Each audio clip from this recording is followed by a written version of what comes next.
sir. Your Good morning, audio ma'am. and Good video morning. both are clear. Okay,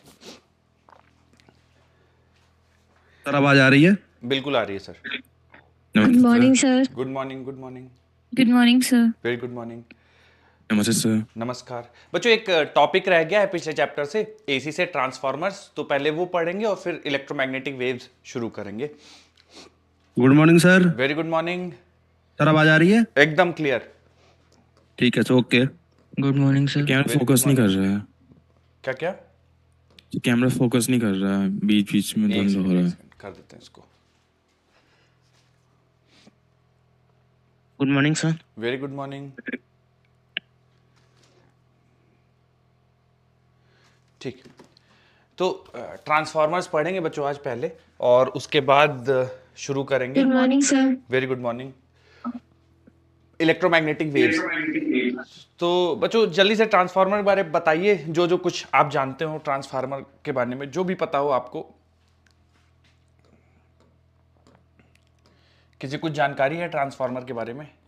क्या utility है, कुछ भी पता हो आपको? सर हाँ सर मुझे पता है। हाँ, सर ट्रांसफार्मर कम वोल्ट को अधिक वोल्ट में, अधिक वोल्ट कम वोल्ट में बदलने में मदद बिल्कुल। करता है। ये दो प्रकार का होता है। सही बात है ना? कम सर, वोल्ट एक को होता- ज्यादा कर देगा और ज्यादा वोल्टेज को कम कर देगा, बिल्कुल सही बात है। सर ये एक होता है उच्च ट्रांसफार्मर और एक होता है अपसाइड ट्रांसफार्मर। एक होता है स्टेप अप ट्रांसफार्मर, एक होता है स्टेप डाउन ट्रांसफार्मर। हाँ सर, वो तो मुझे हिंदी में पता है, वो तो। ठीक है, बहुत बढ़िया। अच्छा बच्चों, इसमें ये क्यों यूज होता है ट्रांसफार्मर? ठीक, सही बात है कि कहीं पे वोल्टेज बढ़ाना है तो ट्रांसफार्मर यूज कर लेंगे, कहीं पे वोल्टेज घटाना है तो ट्रांसफार्मर यूज कर लेंगे, ठीक बात है। पर यूटिलिटी क्या है ट्रांसफार्मर्स की? कोई अगर बच्चों बताना चाहे कि सर इसलिए यूज होते हैं ट्रांसफार्मर्स, कोई भी आप में से बताना चाहे तो। जो मान लीजिए कि ये हमारे हाउस होल्ड तक इलेक्ट्रिसिटी लानी है, थर्मल पावर प्लांट या पावर प्लांट से हमारे घरों तक इलेक्ट्रिसिटी लानी है, तो जनरली बहुत सिटी से दूर रहते हैं पावर प्लांट्स, ताकि कोई प्रॉब्लम यहाँ पे हो तो सिटी तक चीजें ना आए। लेकिन आपको इलेक्ट्रिसिटी घरों पे यूज करनी है, तो क्या करना होगा कि पावर प्लांट से आपके घरों तक वायर से इलेक्ट्रिसिटी आएगी, ठीक है। लेकिन जब ये इलेक्ट्रिसिटी आएगी तो बहुत ज्यादा I²R की वजह से बहुत ज्यादा हीट या बहुत ज्यादा पावर लॉस हो जाएगा। हम नहीं चाहते हैं कि ये लॉस हो, ठीक है। तो इसको जीरो तो नहीं कर सकते हैं, लेकिन मिनिमाइज कर सकते हैं। कैसे? अगर हम करंट की वैल्यू को घटा दें, ठीक है, करंट की वैल्यू को घटा दें तो मिनिमाइज किया जा सकता है लॉसेस को। तो करंट को कैसे घटा सकते हैं? तो जो यहाँ पे पावर जनरेट होती है ना, पावर जनरेट होती है, तो पावर होता है वोल्टेज इनटू करंट, ठीक है। वोल्टेज इनटू करंट पावर होता है। अब यही कांस्टेंट पावर जनरेट होके घरों तक पहुंचानी है पावर, है ना, ये VI के प्रोडक्ट को पहुंचाना है। तो अगर आप करंट को कम करना चाहते हो, इसकी वैल्यू को कम करना चाहते हो करंट की, तो वोल्टेज की वैल्यू को बढ़ा दो, ठीक है। अगर वोल्टेज की वैल्यू को बढ़ा देंगे तो करंट की वैल्यू कम हो जाएगी, और करंट की वैल्यू कम होगी तो हीट लॉस कम होगा, ठीक है। Good morning sir. Good morning. तो कम हीट लॉस के बाद जो एनर्जी है पावर प्लांट से हमारे घरों तक पहुंच जाएगी। तो ये ट्रांसफार्मर का यूज है। अब यहाँ पे हाई वोल्टेज और कम करंट को पास करते तो बच्चों कभी आपने देखा हो, जो घरों के पास नहीं, घरों के पास जो वायर जाती है वो नहीं, जब आप ट्रेन से या बसेस से जा रहे होते हैं तो आप देखते होंगे खेतों में बड़े बड़े से वो लगे रहते हैं और उनसे बड़ी केबल्स जा रही होती हैं, और कुछ जगह पे लिखा रहता है नोटिस में कि डेंजर, और 11 किलो वोल्ट या ऐसा बहुत हैवी वोल्टेज वाली वायर्स आपको दिखती होंगी। तो हाँ सर, वही लिखा रहता होता वो, है। हाँ, तो वो थर्मल पावर प्लांट से वो ट्रांसफर हो रही होती है। फिर आपके घरों के पास एक ट्रांसफार्मर लगा रहता है, ठीक है। तो यहाँ पे जो पावर प्लांट के पास होता है वो स्टेप अप ट्रांसफार्मर होता है, वो आउटपुट वोल्टेज को बढ़ा देता है। और घरों के पास लगा रहता है यहाँ पे स्टेप डाउन ट्रांसफार्मर, ठीक है। तो मान लीजिए एक समझाने के लिए कि 11,000 वोल्ट पे करंट आ रही है, 11,000 वोल्ट पे, और हमें घरों में यूज करना है 220 वोल्ट। तो जो घर के पास लगा रहता है स्टेप डाउन, वो 11,000 वोल्ट को 220 वोल्ट में बदल देता है ना। फिर यहाँ करंट की वैल्यू बढ़ जाती है, क्योंकि यहाँ पे कम दूरी तय करनी है तो ज्यादा हीट लॉस होता नहीं है। तो स्टेप डाउन यहां लगा रहेगा, 11,000 वोल्ट को 220 वोल्ट में बदल देगा, और पावर प्लांट में हम लोग स्टेप अप लगाते हैं कि हाई वोल्टेज करंट को भेजे। तो ये पर्पस होता है ट्रांसफार्मर्स का। ट्रांसफार्मर्स का काम होता है वोल्टेज, आउटपुट वोल्टेज को बढ़ा देना या आउटपुट वोल्टेज को घटा देना, ठीक है। तो ट्रांसफार्मर्स का काम होता है टू चेंज आउटपुट वोल्टेज, ठीक है, आउटपुट वोल्टेज को चेंज कर देना। जैसे मैंने अभी आपको एक एप्लीकेशन बता दिया कि क्या होता है कि अगर आप स्टेप अप लगा देंगे तो हाई वोल्टेज और लो करंट फ्लो करेगी, इससे हीट लॉसेस कंट्रोल कर सकते हैं। तो ट्रांसफार्मर का काम हो गया टू चेंज आउटपुट वोल्टेज, ठीक है। किस प्रिंसिपल पे काम करता है बच्चों? तो transformer works on the principle of mutual induction, ठीक है, म्यूचुअल इंडक्शन पे काम करता है, ठीक है। किस तरह से म्यूचुअल इंडक्शन पे काम करता है अभी हम लोग देखेंगे। तो ट्रांसफार्मर्स का काम होता है आउटपुट वोल्टेज को चेंज करना, वर्किंग प्रिंसिपल होता है म्यूचुअल इंडक्शन, ठीक है। तो मैं थोड़ा सा आपको समझाता हूं किस तरह से काम करता है, फिर वापस इसी स्लाइड पे आएंगे, आप लोग को जो नोट करना होगा नोट कर लीजिएगा। तो देखिए बच्चों, इस तरह से सॉफ्ट आयरन कोर होती है, उसमें हम लोग दो वाइंडिंग्स लगा देते हैं, एक को प्राइमरी बोलते हैं, एक को सेकेंडरी बोलते हैं। तो जिधर जैसे इधर आप इनपुट वोल्टेज लगा दीजिए, जो वोल्टेज आपको चेंज करना है, तो इस साइड आप इनपुट लगा दीजिए, और दूसरे साइड आपको सेकेंडरी में यहाँ पे आउटपुट वोल्टेज मिल जाएगा, ठीक है। इसको बोल देंगे हम लोग, इसके इन दो पॉइंट्स के क्रॉस आपको आउटपुट मिल जाएगा, ठीक है। तो एक इनपुट हो गया जो आप लगा रहे हैं वोल्टेज, और दूसरे साइड पे आपको आउटपुट मिलेगा। मान लीजिए इनपुट के side number of turns NP है, और आउटपुट साइड जिसको हम लोग सेकेंडरी बोल रहे हैं नंबर ऑफ टर्न्स एनएस है, ठीक है। हम ये मान के चल रहे हैं बच्चों कोई फ्लक्स लीकेज नहीं है। फ्लक्स लीकेज नहीं है इसका क्या मतलब हुआ सर? फ्लक्स लीकेज नहीं, इसका मतलब ये हुआ कि जितनी मैग्नेटिक फील्ड लाइंस प्राइमरी से पास हो रही हैं, उतनी ही मैग्नेटिक फील्ड लाइंस सेकेंडरी से भी पास हो रही हैं। तो कहीं पे भी फ्लक्स लॉसेस नहीं है, ठीक है। हालांकि प्रैक्टिकल में देखा जाए तो थोड़ा बहुत फ्लक्स लॉस होता है, पर हम यहाँ पे आइडियल मान के चलेंगे और ये मान के चलेंगे कोई फ्लक्स लॉस नहीं हो रहा है। तो जितनी फील्ड लाइंस प्राइमरी से हैं, उतनी ही फ्लक्स फील्ड लाइन सेकेंडरी से हैं। तो हम लोग ऐसा लिख सकते हैं कि जितना फ्लक्स प्राइमरी से पास हो रहा है, उतना ही फ्लक्स सेकेंडरी से पास हो रहा है। तो नंबर ऑफ, ठीक है, तो flux passing through primary, flux passing through primary लिख देंगे number of turns in primary into 5, ठीक है।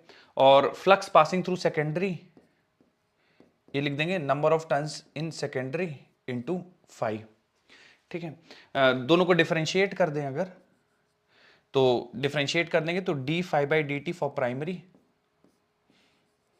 It is equal to number of turns in primary into d∅/dt, और इसको डिफरेंशिएट कर देंगे तो लिख देंगे d∅ secondary/dt it is equal to number of turns in secondary into d∅/dt, ठीक है। रेशियो ले लेते हैं इनका। जब आप रेशियो लेंगे, ठीक है, रेशियो लेंगे तो यहां से देखिए d∅/dt कैंसिल हो जाएगा। d∅/dt फॉर प्राइमरी इसको बोलेंगे इंड्यूस्ड ईएमएफ इन प्राइमरी, और d∅/dt फॉर सेकेंडरी तो ये induced EMF in secondary, it will be equal to number of turns in primary to number of turns in secondary, ठीक है। अब ये बच्चों बहुत एक सीधा सा फॉर्मूला, आपको इसको याद रखना है ना। प्राइमरी के अक्रॉस जो वोल्टेज लगाएंगे टू सेकेंडरी के अक्रॉस जो वोल्टेज मिलेगा बराबर number of turns in primary to number of turns secondary. मान लीजिए बच्चों मुझे स्टेप अप ट्रांसफार्मर बनाना है, ठीक है। स्टेप अप, दो टाइप के ट्रांसफार्मर होते हैं, एक स्टेप अप होता है और एक स्टेप डाउन होता है। तो बच्चों यहाँ से थोड़ा सा फॉर्मूला भी आपके सामने है, आप लोग स्टेप अप भी जानते हैं, स्टेप डाउन। स्टेप अप मतलब सेकेंडरी के अक्रॉस यानी आउटपुट वोल्टेज ज्यादा है इनपुट से, ठीक है। और स्टेप डाउन में सेकेंडरी वोल्टेज कम होगा प्राइमरी से, मतलब आउटपुट कम होगा सेकेंडरी से। तो मुझे बताइए जैसे बच्चों मुझे सेकेंडरी के अक्रॉस वोल्टेज ज्यादा चाहिए, स्टेप अप बनाना है, तो नंबर ऑफ टर्न्स किस में ज्यादा रहेंगे तो मेरा स्टेप अप बन जाएगा? बता सकते हैं कि बच्चों नंबर ऑफ टर्न्स किस में ज्यादा रखेंगे तो स्टेप अप बन जाएगा? सेकेंडरी वाले में ज्यादा रखने पड़ेंगे। Second one. सेकेंडरी वाले में ज्यादा रखेंगे तो वोल्टेज अक्रॉस सेकेंडरी ज्यादा मिलेगा, तो नंबर ऑफ टर्न्स आपको सेकेंडरी में ज्यादा रखने पड़ेंगे। स्टेप डाउन के केस में आपको प्राइमरी में ज्यादा रखने पड़ेंगे, तो number of turns in secondary should be less than number of turns in primary, तो आपका स्टेप डाउन मिल जाएगा, ठीक है। तो ये पूरा कैलकुलेशन। अच्छा सर, इसमें और इसमें क्या अंतर है? देखिए इसमें जैसे बच्चों मैंने कहा कि हो सकता है कुछ फील्ड लाइंस यहां से क्रॉस हो और सेकेंडरी तक ना पहुंचे, तो उस प्रॉब्लम से निपटने के लिए हम लोग ऐसे कुछ वाइंडिंग कर देते हैं कि एक ही पिलर में प्राइमरी और सेकेंडरी दोनों की वाइंडिंग कर देते हैं। तो अब आप कोई चांस ही नहीं बचा है कि फील्ड लाइंस नहीं गुजरेंगी। देखिए जितनी फील्ड लाइंस प्राइमरी से पास होंगी उतनी ही फील्ड लाइंस सेकेंडरी से पास होंगी, ठीक है। अब ऐसा हो ही नहीं सकता है कि सेकेंडरी और प्राइमरी से पास होने वाले नंबर ऑफ फील्ड लाइंस अलग अलग हो जाएं, ठीक है। तो यहाँ पे कई बार फ्लक्स लीकेज हो जाता है, ठीक है। तो उस प्रॉब्लम से निपटने के लिए थोड़ा सा ओरिएंटेशन चेंज कर देंगे तो हम लोग बिल्कुल भी फ्लक्स लीकेज वाली समस्या को हटा देंगे, है ना। तो ये इन दोनों में बस इतना अंतर है कि फ्लक्स लीकेज के प्रॉब्लम को हटाने के लिए हम लोग ऐसे वाइंडिंग कर सकते हैं। बाकी आपको न्यूमेरिकल सॉल्व करने के लिए ये फॉर्मूला याद रखना है, इससे बहुत ज्यादा न्यूमेरिकल बनेंगे। एक और केस बनता है जिससे न्यूमेरिकल बनते हैं, वही मैं आपको बताऊंगा। आपको स्टेप अप पता होना चाहिए, स्टेप डाउन पता होना चाहिए, ठीक है। और बाकी इसमें बच्चों एक दो लाइन लिख लीजिए। मेन हेडिंग आपने डाल ली होगी ट्रांसफॉर्मर्स, मैं लिखवा देता हूं, एक दो लाइन लिख लीजिए। तो these are used for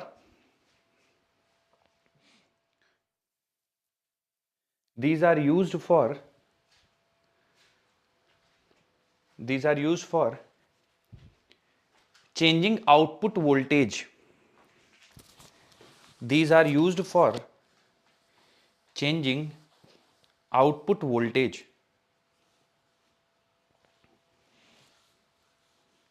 These are used for changing output voltage. अगला पॉइंट लिख लीजिए, works on the principle of mutual induction. Works on the principle of mutual induction. Works on the principle of mutual induction. Works on the principle of mutual induction.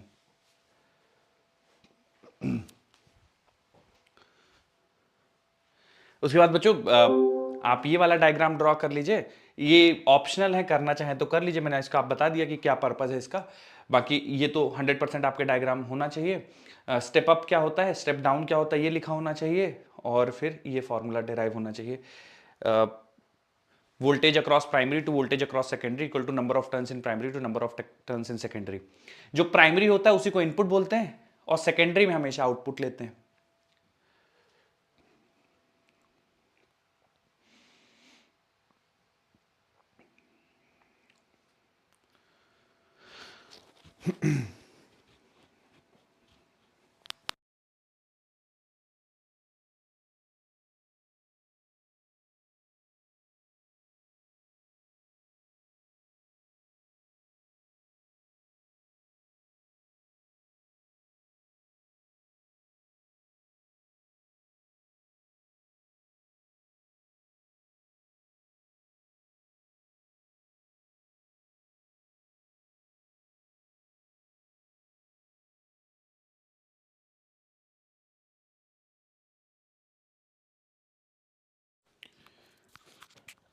लिख लिया गया बच्चों इसको? लिख रहे हैं अभी नहीं लिखा, लिख रहे हैं। लिखिए लिखिए।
बच्चों एक मैंने हेडिंग डाली है आइडियल ट्रांसफॉर्मर। बस वैसे मैंने बताया तो है नहीं अभी आपको, तो आप सही गलत की चिंता मत करिए। आप मुझे अगर बता पाएं कि क्या होता होगा आइडियल ट्रांसफॉर्मर, कि अगर कोई गेस करना चाहेंगे sir ideal sir transformer 100% sir उसकी इफिशियंसी 100% हो तो आइडियल Yes. ट्रांसफार्मर होगा। जितना दिया जा रहा है इतने अगर वो आउटपुट हो उसका। बिल्कुल सही बात है। हेलो एफिशिएंसी सर 100% होनी चाहिए, यानी एफिशिएंसी 100% होने का क्या कहने का मतलब है कि जितना पावर इनपुट है उतना ही पावर आउटपुट होना चाहिए। कहने का मतलब है कि जो भी पावर इनपुट दे रहे हैं, मतलब वोल्टेज इनपुट करंट इनपुट बराबर वोल्टेज आउटपुट और करंट आउटपुट। अगर आइडियल ट्रांसफार्मर होगा तो ये सिचुएशन है। क्या सर हर सवाल में आइडियल ट्रांसफार्मर होगा? हो सकता है कुछ सवालों में ना हो। जिन सवालों में नहीं होगा वहां पे ये नहीं बोल पाएंगे। सर अगर कुछ नहीं दिया है, मान लीजिए सवाल में बस लिखा हुआ है कि ट्रांसफार्मर, तो बाय डिफॉल्ट आपको आइडियल मान लेना है।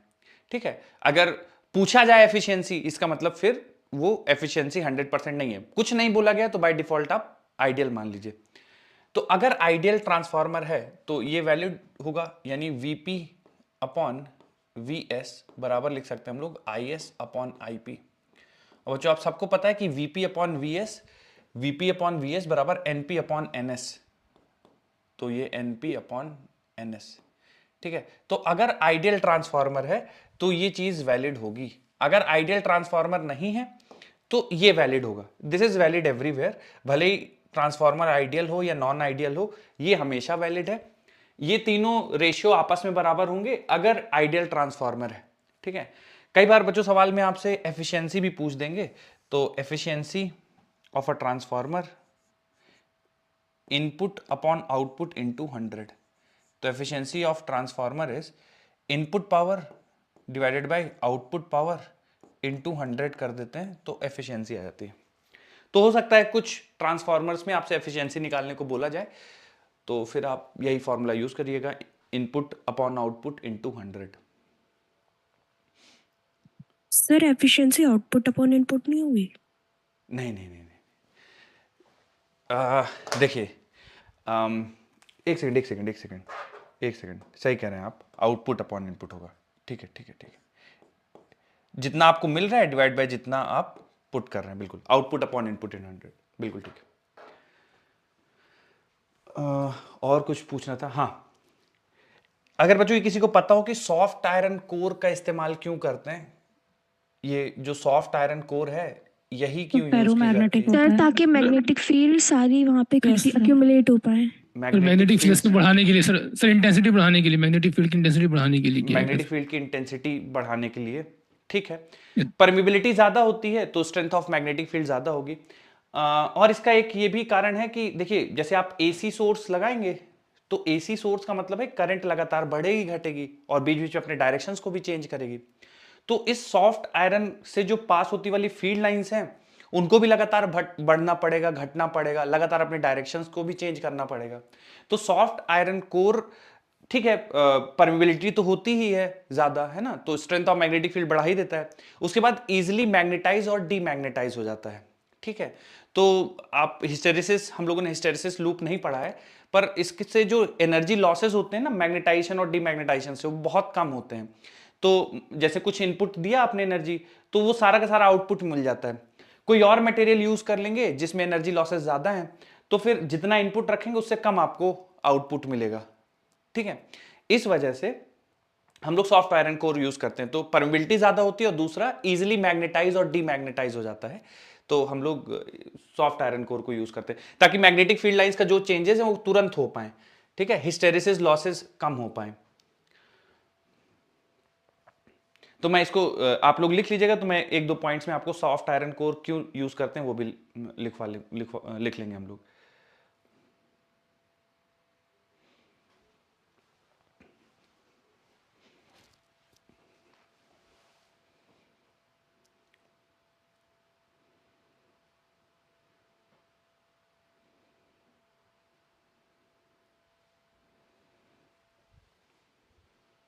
ठीक है, होपफुली बच्चों ने लिख लिया होगा आप सबने। तो मैं एक पॉइंट बोल रहा हूं कि सॉफ्ट आयरन कोर क्यों यूज करते हैं, वो एक पॉइंट बना के बस लिख लीजिए।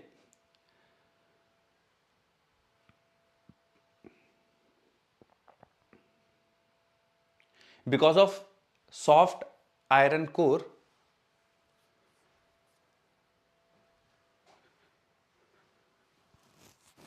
because of soft iron core,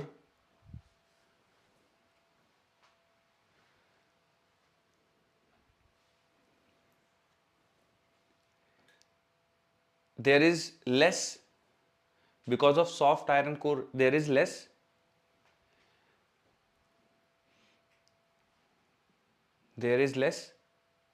energy loss. Because of soft iron core there is less energy loss.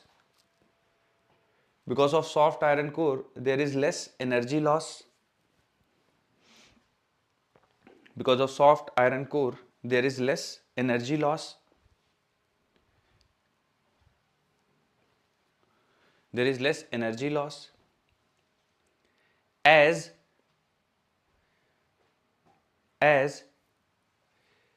it can be magnetized and demagnetized easily.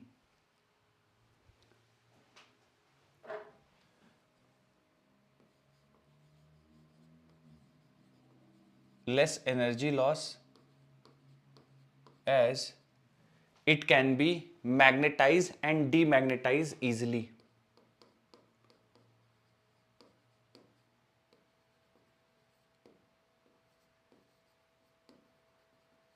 It can be magnetized and demagnetized easily.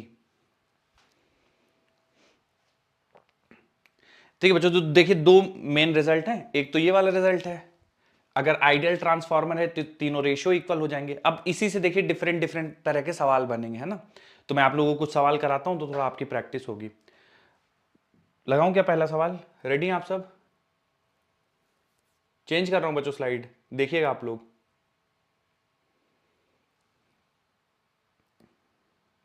चलिए आइए. बोला गया transformer is use to light a 100 watt 110 volt lamp from a 220 volt supply. If the supply current is 0.6 ampere the efficiency of the transformer is.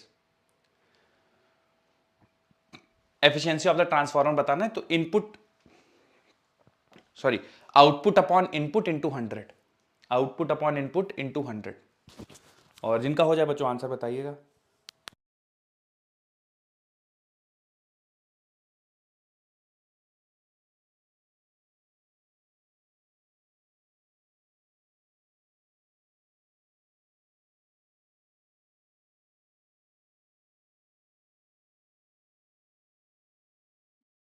Sir second option आ रहा है.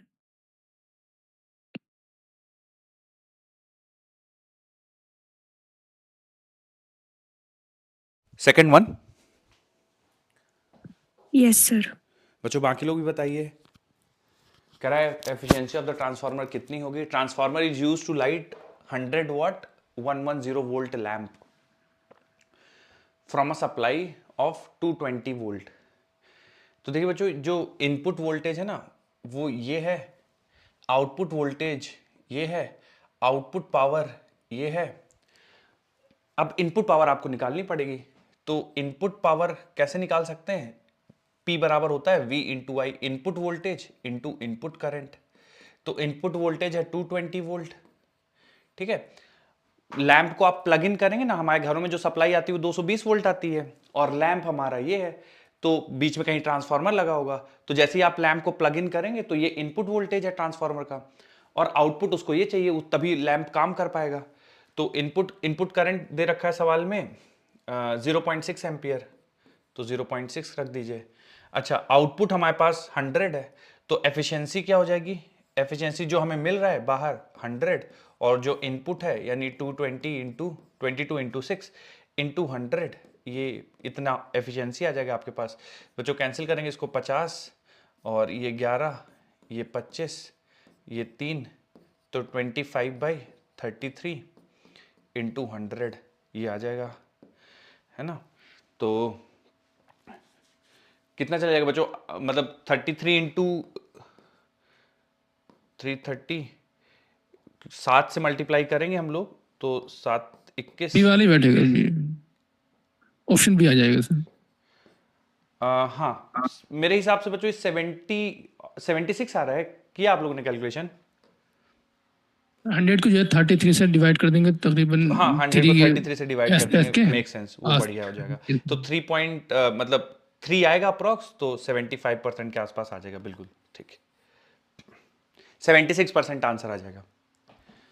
अब बच्चों इसमें बताइए कि आप लोग कौन सी चीज नहीं समझ पाए हैं, कोई कंफ्यूजन हो रहा है तो पूछ लीजिए. ठीक है, तो देखिए सवाल में एग्जैक्टली आपको हो सकता है ना बताए कि कौन सा इनपुट वोल्टेज है, कौन सा इनपुट करंट है। आपको पढ़ के और थोड़ा सोचना पड़ेगा कि क्या इनपुट है क्या आउटपुट है, और उसके हिसाब से करना पड़ेगा। अगला करें बच्चों सवाल, next one.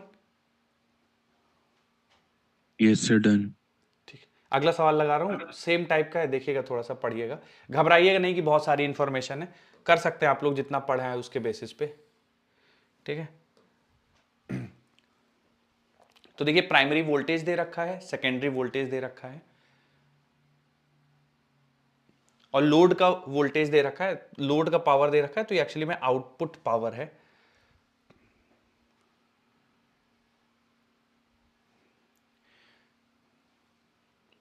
Purely resistive load working on unity power factor. ठीक है, तो मतलब P बराबर VI आप यूज कर सकते हैं, नहीं तो अगर पावर फैक्टर यूनिटी नहीं होता तो P बराबर VRMS IRMS cos फाई कुछ यूज करते ना, तो यूनिटी पावर फैक्टर बोल दिया, तो मतलब P बराबर VI वैलिड है दोनों साइड, प्योरली रेजिस्टिव लोड है। The loads in the primary and the secondary circuit would be, तो आपको बताना है कि प्राइमरी का रेजिस्टेंस कितना है और सेकेंडरी का रेजिस्टेंस कितना है। ठीक है, सारी इंफॉर्मेशन है बच्चों आपके पास, सवाल में कुछ भी ऐसा नहीं है जो आप लोग नहीं कर सकते हैं। जो जो जानते हैं फॉर्मूला आप यूज करिए और आंसर बताइए।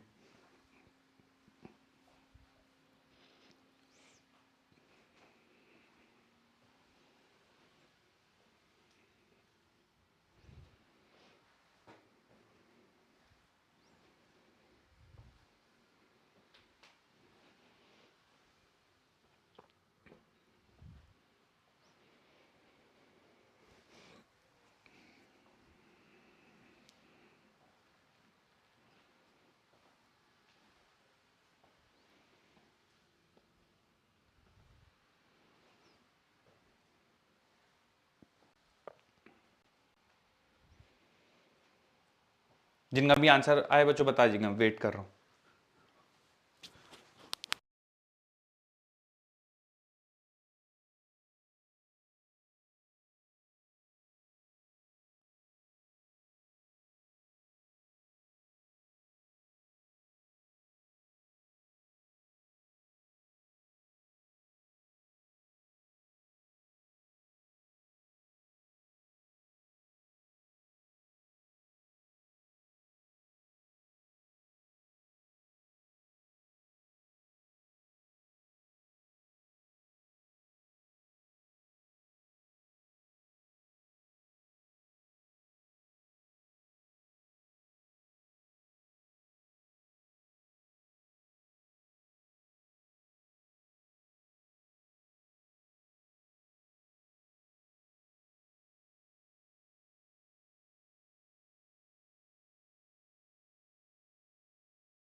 थर्ड ऑप्शन आ रहा है sir, C option.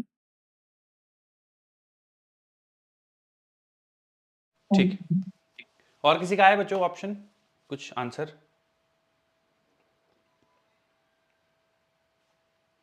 Third option. Third option, okay, yes sir, C option. ठीक है।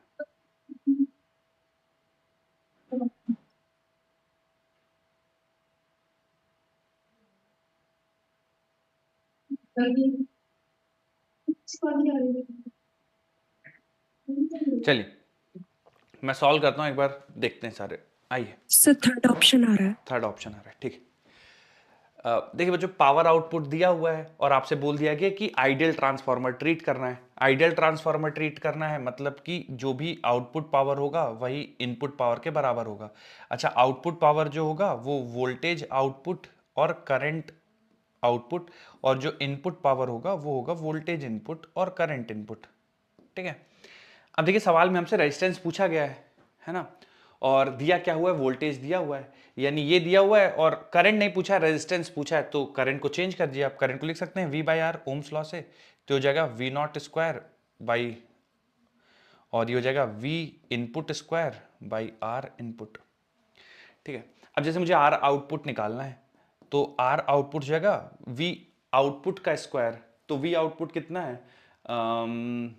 सेकेंडरी के अक्रॉस 160 है ना, तो सेकेंडरी के अबाउट 160 है उस सेकेंडरी के अक्रॉस, तो वही हमारा आउटपुट वोल्टेज होगा। तो 160 का स्क्वायर कर देंगे तो 160 इंटू 160 आ जाएगा। ठीक है, 160 का square divide by output resistance, sorry output power है ना, आर ओ बराबर V square upon P O. तो पावर हमारे पास कितना है, 8 किलो वाट है, 80 किलो वाट, तो 80 इंटू 10 के पावर 3। कैंसिल करते बच्चों, ये 2 बन जाएगा और ये आपका आ जाएगा 320। ठीक है, 320 डिवाइड बाय 1000। ठीक है, तो 320 बटे 1000, ये 0.32। ठीक है, तो 0.32 एक ही ऑप्शन है, 0.32।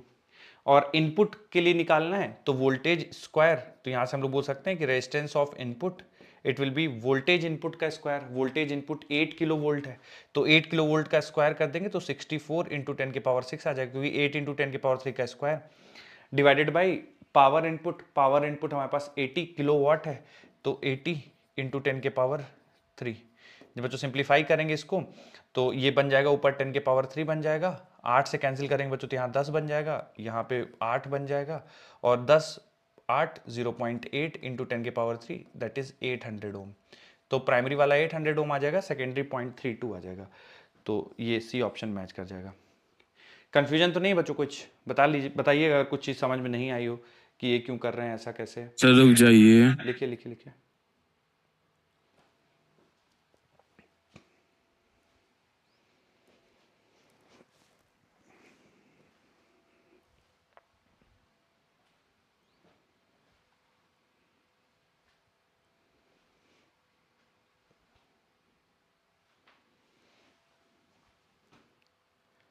Done sir. एक और सवाल करते हैं तो थोड़ा सा और आपको आइडिया लगेगा। देखिए,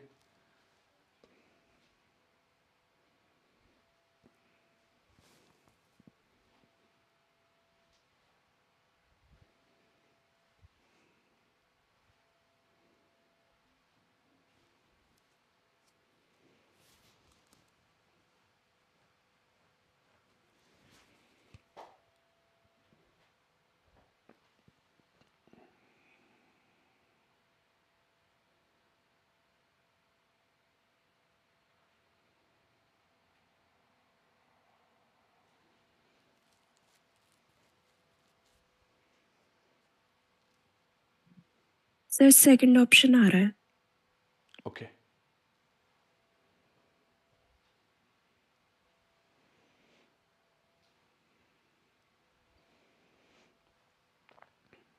बच्चों, सारे लोग बताइए इसका आंसर। अच्छा, सेकंड ऑप्शन आ रहा है 1/10 एम्पियर आ रहा। ठीक ठीक, और लोग बताइए बच्चों।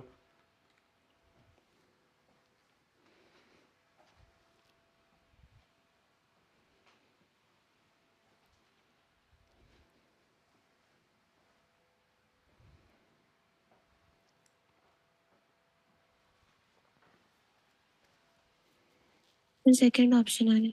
ठीक, चलिए बच्चों, इसमें पूछा गया find in the current, find out current in the primary coil. तो current in the primary coil हमें निकालना है, और पता है current in the primary to current in the secondary it is equal to voltage in secondary to voltage in primary. पर sir ये तो तभी वैलिड होता है जब ट्रांसफार्मर आइडियल होता है। अब देखिए, कुछ बताया नहीं गया है तो बाय डिफॉल्ट हम लोग आइडियल ट्रांसफार्मर कंसिडर कर लेंगे। तो current in primary it will be equal to voltage in secondary to voltage in primary into current in secondary. A voltage in secondary to voltage in primary, it is number of turns in secondary to number of turns in primary into current in secondary. तो number of turns in secondary हमारे पास कितने हैं, transfer case of 500 turns in primary, तो primary में 500 turns है, and 10 turns in secondary, तो secondary में 10 है, और करंट इन सेकेंडरी हमें निकालना है। तो बच्चों उसके लिए हमारे पास देखिए डेटा ये है कि लोड 10 ओम का है सेकेंडरी कॉइल में, और उसके अक्रॉस वोल्टेज 50 वोल्ट का है, तो current will be V by R। ठीक है, तो 50 डिवाइड बाई 10, तो ये आ जाएगा 50 डिवाइडेड बाई 10, तो कैंसिल कर दीजिए, तो current in primary it will B 1/10 ampere. ठीक है,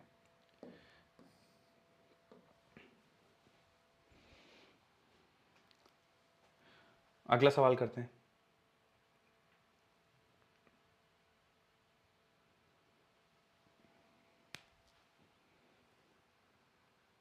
देखिए,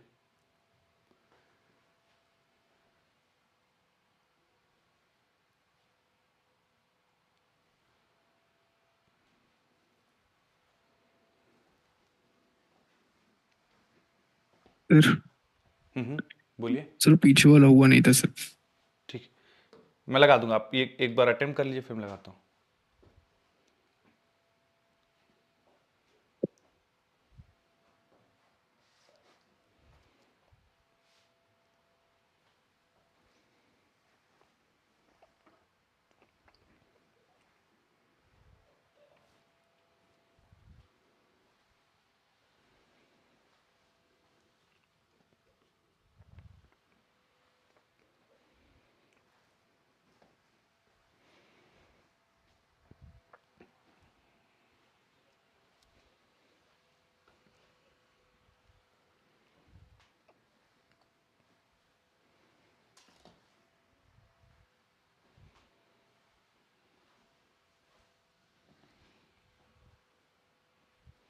बच्चों आंसर आ जाए तो बताइएगा फिर। सर फोर्थ ऑप्शन आ रहा है। फोर्थ ऑप्शन आ रहा है, ठीक है।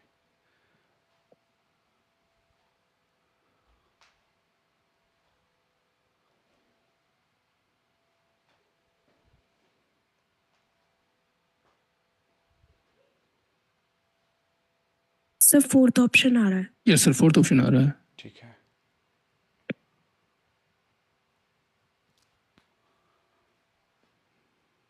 Yes sir fourth option.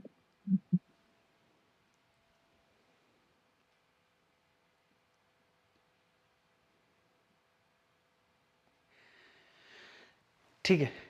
देखिए बच्चों, हम लोगों को सवाल में पूछा गया है assuming transformer what is the current in the primary winding, और आइडियल ट्रांसफार्मर है तो current in primary to current in secondary it is equal to voltage secondary voltage primary. अब बच्चों देखिए, सेकेंडरी को आप आउटपुट और प्राइमरी को इनपुट मानिए, तो आउटपुट हमारा 12 वोल्ट है तो आउटपुट 12 वोल्ट रख देते हैं, और प्राइमरी हमारा 220 वोल्ट है तो प्राइमरी 220 वोल्ट रख देते हैं। ठीक है, उसके बाद current in primary to current in secondary.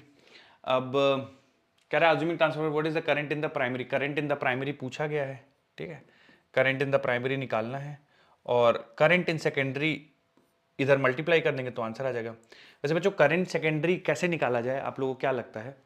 किसी को कुछ क्लिक कर रहा होगी सर, ऐसे सोच सकते हैं। पावर बराबर वी आई होता है ना, पावर बराबर वी आई। बिल्कुल, P बराबर V इंटू आई है ना, P बराबर V इंटू आई। तो देखिए ये आउटपुट वोल्टेज है और आउटपुट पावर है, तो करंट आउटपुट भी आप या करंट इन सेकेंडरी निकाल सकते हैं। तो करंट सेकेंडरी निकालने के लिए power output divide by voltage in secondary, यानी पावर थ्रू सेकेंडरी और वोल्टेज सेकेंडरी। तो पावर सेकेंडरी का देखिए 60 दे रखा है और वोल्टेज 12 दे रखा है ना, तो ये 5 आ जाएगा। तो करंट इन सेकेंडरी की जगह मैं 5 रख दूंगा, तो 12 डिवाइड बाय 220 इंटू 5। तो बच्चों ये 60 डिवाइड बाय 220 कैंसिल कर देंगे इसको, ये बन जाएगा 3 डिवाइडेड बाय 11 है ना। तो करंट इन प्राइमरी, डेसिमल लगाइए, 0 बढ़ाइए, 22 8 7, तो 0.27 एम्पियर आंसर आ जाएगा। किसी का और कुछ आ रहा हो बच्चों तो, या आप लोग को लग रहा है कुछ और तरीका है तो आप पूछ लीजिए। आंसर देखिए 0.27 एम्पियर आना चाहिए आपका। एक और करते बच्चों इसी तरह का सवाल, नोट कर लीजिए जिनका नहीं हुआ है।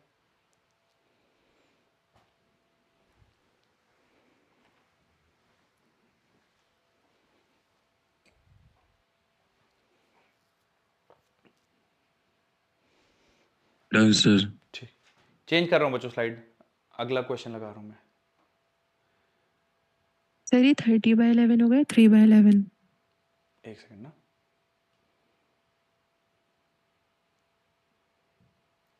3/11 है, वो डेसिमल लगा के मैंने लिखा है, वो 3/11 है। जब आप सिंप्लीफाई करेंगे तो 0.27 आ जाएगा, 3/11 है वो। अगला सवाल,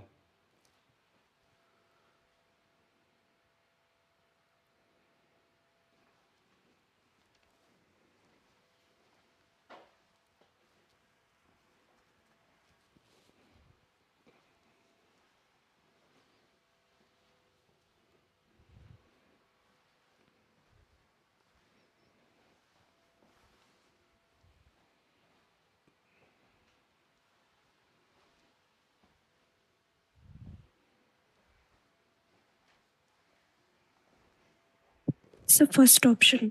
ओके।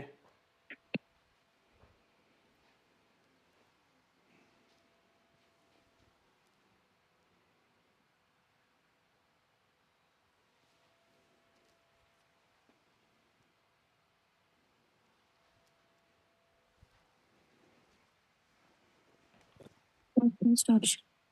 ठीक है, सर थर्ड ऑप्शन आ रहा है हमारा सी वाला। ओके।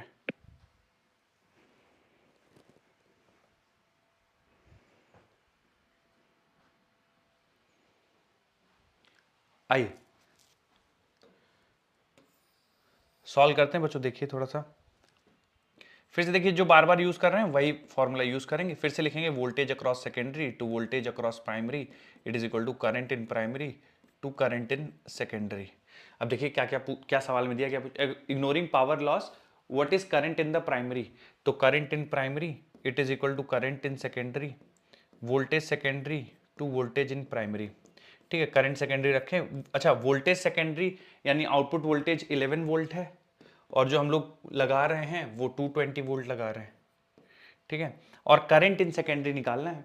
तो करंट सेकेंडरी निकालने के लिए देखिए बच्चों, पावर फिर से दे रखा है P बराबर VI। ठीक है, तो करंट इन सेकेंडरी बराबर power across secondary that is 44 और वोल्टेज अक्रॉस सेकेंडरी इज 11। तो current in secondary is 4 ampere, तो यहाँ पे 4 रख दीजिए आप। ठीक है, और बच्चों ये दिख रहा है मुझे कि 11 से कैंसिल हो जाएगा। ठीक है, तो 1/5 आ जाएगा, तो यानी 0.2 एम्पियर करंट आ जाएगा। Option A, current in primary 0.2 ampere. Note कीजिए बच्चों, किसी का रह गया हो तो फिर आगे बढ़ते हैं। अगली हेडिंग डालिए बच्चों, लॉसेस। Done sir. ठीक, लॉस क्या क्या होते हैं ट्रांसफार्मर्स पे और कैसे उन लॉसेस को हम लोग सर मिनिमाइज कर सकते हैं। एक बार इसके पहले का पहला वाला क्वेश्चन दिखा दीजिए। ओके,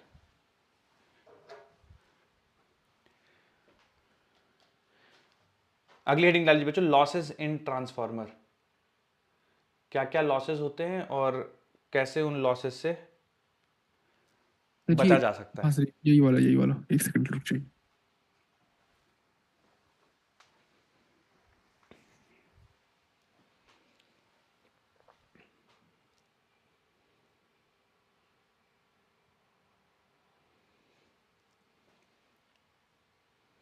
हो गया सर, हो गया। ठीक है, अब जो देखिए लॉसेस क्या है, तो जैसे मैं पहला लॉस है फ्लक्स लीकेज का। अच्छा, फ्लक्स लीकेज, तो फ्लक्स बच्चों मैंने आपको बताया था कि एक तरह से एनर्जी है। तो मान लीजिए प्राइमरी से कुछ आपने सोर्स इनपुट कनेक्ट किया, उससे कुछ फील्ड लाइंस बनी, मान लीजिए 100 फील्ड लाइंस बनी, पर वो 100 की 100 फील्ड लाइन सेकेंडरी से पास नहीं हो रही हैं। बीच में किसी वजह से मान लीजिए 100 आपने प्रोड्यूस कराई प्राइमरी से और 90 ही पहुंच रही हैं, लेट्स से 10 नहीं पहुंच पा रही हैं, तो उसको हम लोग बोलते हैं फ्लक्स लीकेज। ठीक है, तो फ्लक्स लीकेज होना मतलब जितनी फील्ड लाइंस नहीं पहुंच रही उतनी एनर्जी का लॉस हो रहा है, तो फ्लक्स लीकेज भी एक तरह से लॉस है। तो इसको कैसे कंट्रोल कर सकते हैं, तो आप इससे वाइंडिंग चेंज कर दीजिए। जैसे इधर से 10 फील्ड लाइंस हैं, 10 की जगह 9 ही यहां पहुंच रही है, एक फील्ड लाइन बीच में नहीं पहुंच पा रही है, तो आप वाइंडिंग का ओरिएंटेशन चेंज कर दीजिए, एक ही पिलर में दोनों कर दीजिए, तो ये फ्लक्स लीकेज वाली समस्या से आप बच सकते हैं। तो जो पॉसिबल लॉसेज होते हैं उनमें पहला है loss due to flux leakage. ठीक है, तो उसको आप चेंज कैसे कर सकते हैं, बाय चेंजिंग ओरिएंटेशन, है ना। जो प्राइमरी और सेकेंडिंग का जो वाइंडिंग जैसे करते हैं उसको चेंज करके आप फ्लक्स लीकेज से बच सकते हैं। तो पहला लॉस जो होगा वो फ्लक्स लीकेज का लॉस होगा। ठीक है, उसके बाद सेकेंड वाला देखते हैं। सेकेंड लॉस है हीट। कैसे हीट लॉस होगा, देखिए प्राइमरी और सेकेंडरी आप किसी भी तरीके से वाइंडिंग बनाएंगे तो कॉइल्स को यूज करके बनाएंगे। कॉइल्स में होता है रेजिस्टेंस, तो जब प्राइमरी कनेक्ट करेंगे तो प्राइमरी करंट फ्लो करेगी, सेकेंडरी में सेकेंडरी करंट फ्लो करेगी और उससे I²R एनर्जी लॉस होगा। ठीक है, तो वो वायर्स की जो रेजिस्टेंस होता है उसकी वजह से जो एनर्जी लॉस होता है वो तो रहेगा ही रहेगा। ठीक है, उसके बाद एडी करंट्स। ठीक है, तो पहले बच्चों एडी करंट समझते हैं क्या होती हैं एडी करंट्स, और फिर कैसे आती हैं एडी करंट्स ट्रांसफार्मर में और वो क्यों प्रॉब्लमेटिक होता है उसके बारे में थोड़ा समझेंगे। तो देखिए एडी करंट्स, बच्चों किसी को पता है एडी करंट्स और कोई बताना चाहे अगर एडी करंट्स पहले अगर पढ़ा हो, कोई जानकारी हो आपको इसके बारे में।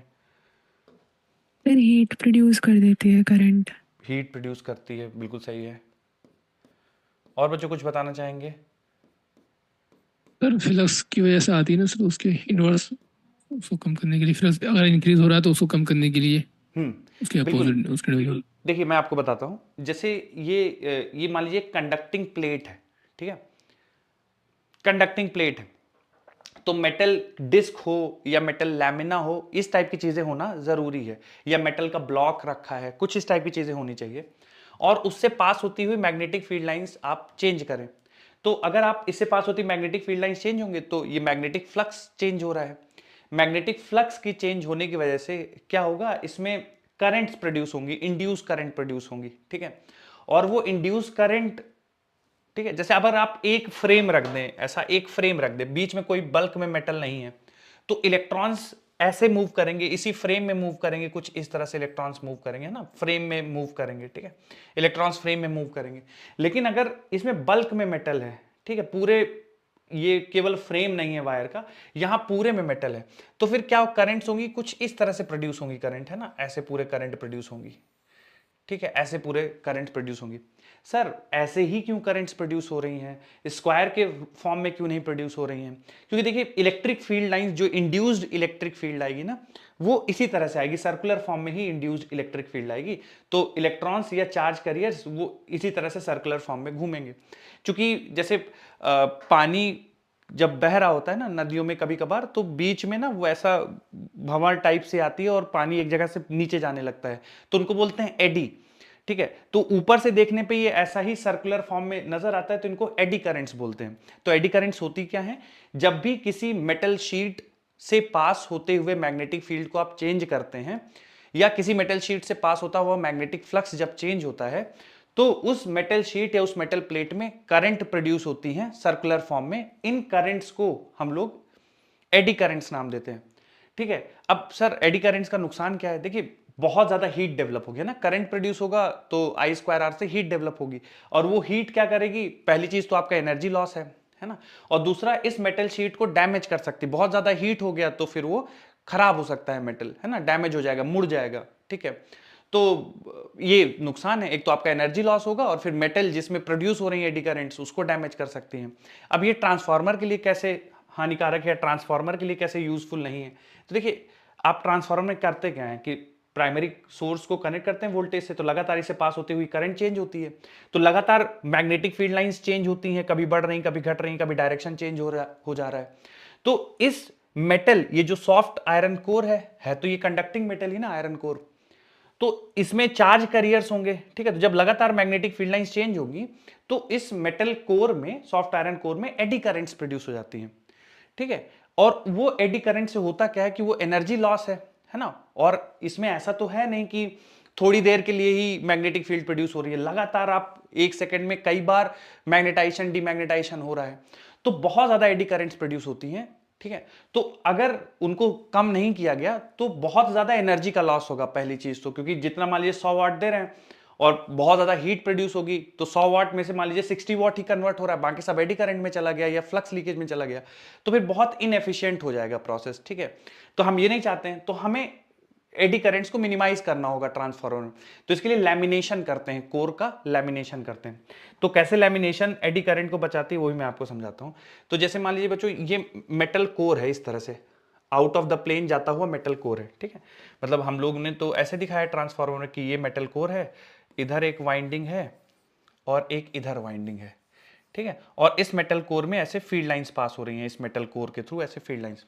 तो हमने क्या, मैं जो आपको यहां पे दिखा रहा हूं वो मेटल कोर का एक सेक्शन है, कि हमने मान लीजिए इधर से ऐसे कट कर दिया, ठीक है, ऐसे कट कर दिया, तो एक आपको स्क्वायर ऊपर दिखेगा, एक स्क्वायर नीचे दिखेगा। तो हम ये जो एक स्क्वायर है ना उसको ऐसा आपके सामने प्रेजेंट कर रहे हैं।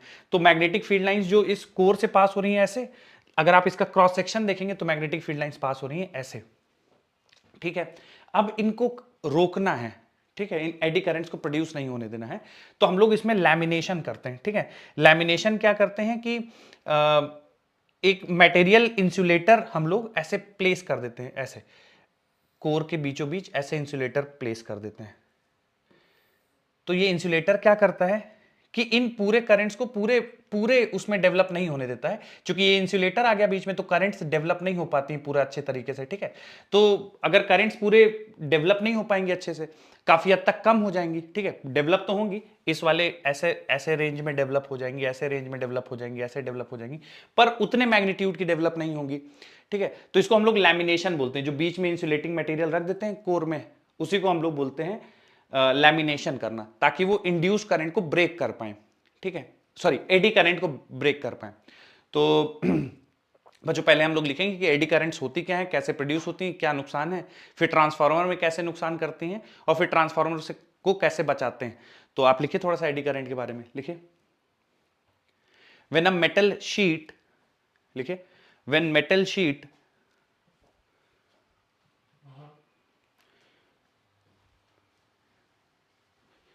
is placed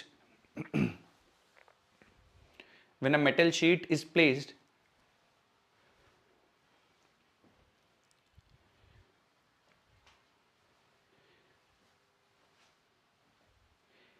when metal sheet is placed in variable magnetic field,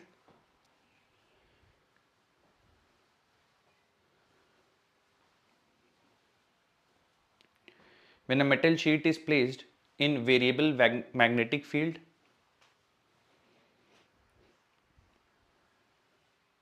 variable magnetic field,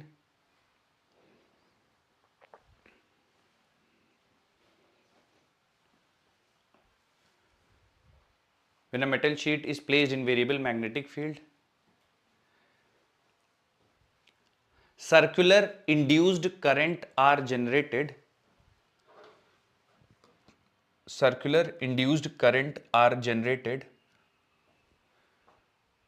circular induced current are generated,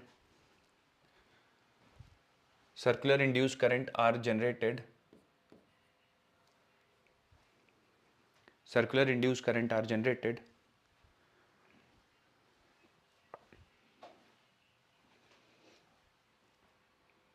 These are called eddy currents.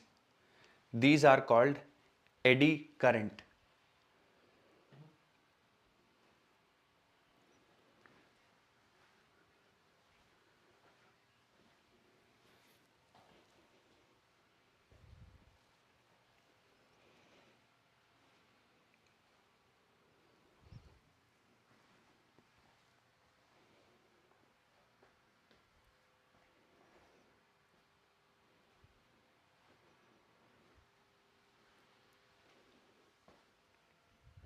अगला लिख लीजिए, these are undesirable,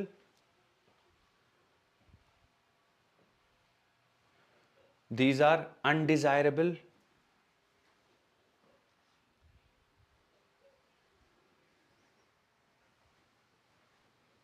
these are undesirable because of, these are undesirable because of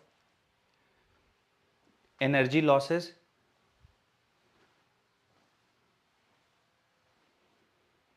these are undesirable because of energy losses,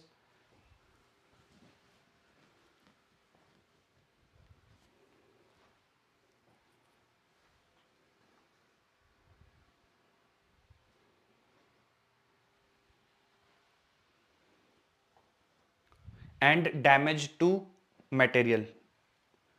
These are undesirable because of energy losses and damage to material.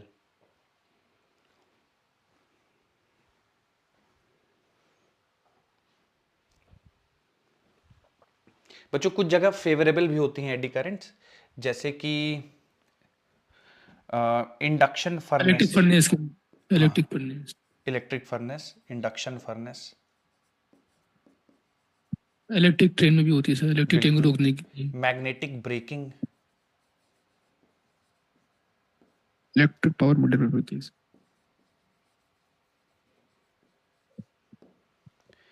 Induction furnace, magnetic braking, electric power meter में भी होता है। हाँ हाँ, एक अभी वाला digital वाला नहीं बच्चों, एक ब्लैक कलर का मीटर आप लोग पता नहीं देखे हैं कि नहीं, अब तक तो शायद रिमूव हो गए होंगे। पहले बच्चों ब्लैक मीटर आता था, उसमें भी एडी करंट का यूज करके, वो ब्लैक इलेक्ट्रिक मीटर आता था, उसमें भी एडी करंट का ही एप्लीकेशन होता था। तो ये कुछ इसके यूटिलिटीज हैं एडी करंट की, इंडक्शन फर्नेस, मैग्नेटिक ब्रेकिंग और ब्लैक इलेक्ट्रिक मीटर। अभी वाला नहीं डिजिटल, अब तो नए हैं, पुराने वाले जो मीटर होते थे उनमें लगता था।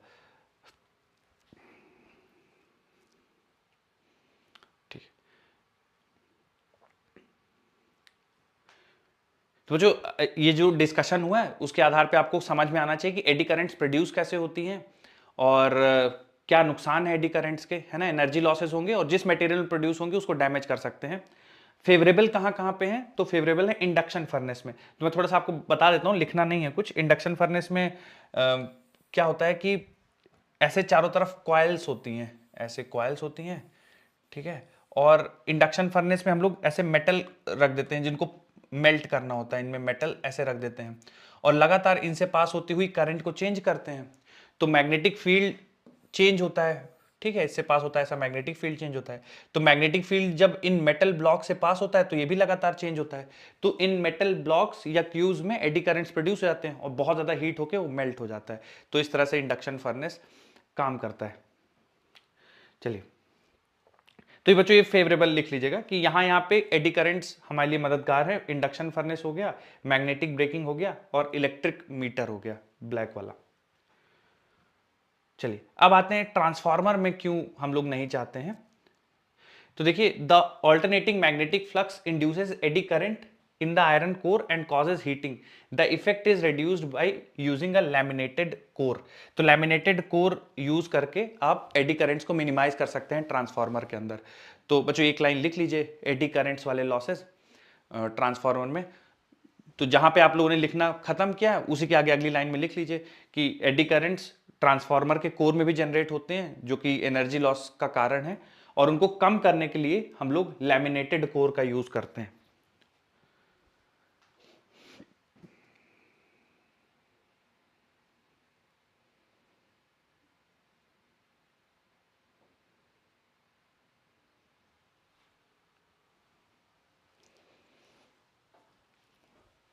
लिख लेंगे बच्चों? यस सर, हो गया। अगला लिखिए हिस्टेरिसिस लॉस। देखिए हम लोग पढ़े एक नहीं मिनट वैसे, सर। सिलेबस से हट गया है ये हिस्टेरिसिस, पर लगातार मैग्नेटाइजेशन और डीमैग्नेटाइजेशन करते हैं ना मटेरियल का, तो ऐसे हिस्टेरिसिस लूप, कुछ इस तरह से हिस्टेरिसिस लूप बनता है और इस लूप का जो एरिया होता है वो हिस्टेरिसिस लॉस बताता है।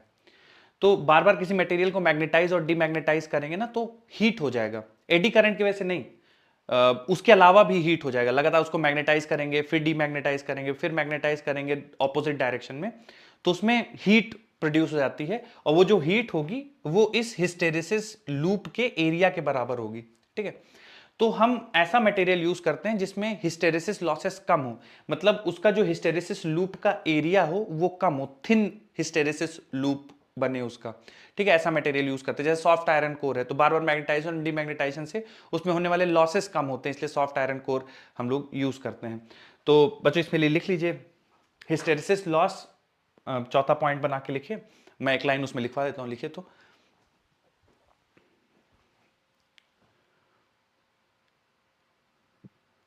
continuous magnetization and demagnetization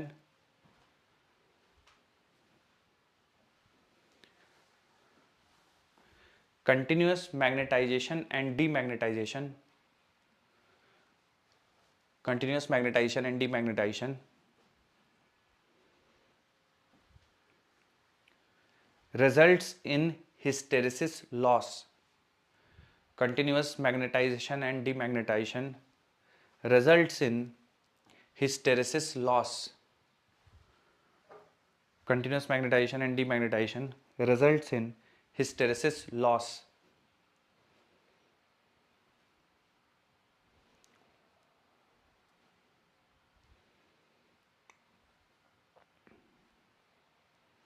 अगला पॉइंट लिख लीजिए इसी के अंदर,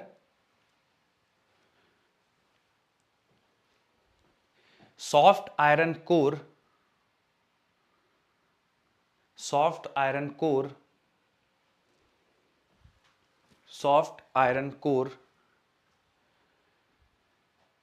minimizes this loss.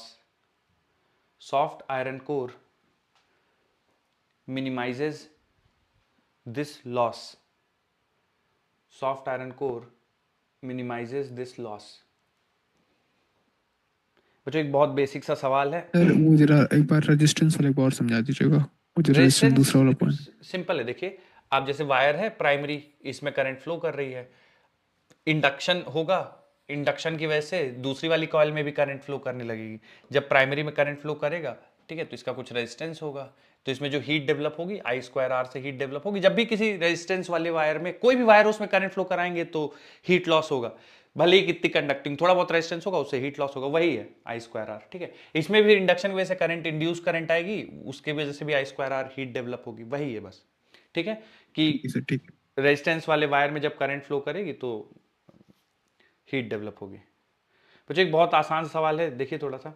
The core use in a transformer is laminated in order to, बताइए। ऑप्शन तो C option decrease eddy currents. हाँ, decrease the eddy currents in the core. तो ऐसे बच्चों जो मैंने आपको लॉसेस लिखवाए हैं उनसे कुछ इसी तरह के आपको थ्योरेटिकल सवाल बन सकते हैं, ठीक है। बाकी चांसेस ज्यादा हैं कि आपको न्यूमेरिकल बनेंगे, तो न्यूमेरिकल के लिए बता दिए मैंने आपको, 2 फॉर्मूले हैं, वही इंपॉर्टेंट है। अगली हेडिंग डाल दीजिए, electromagnetic wave.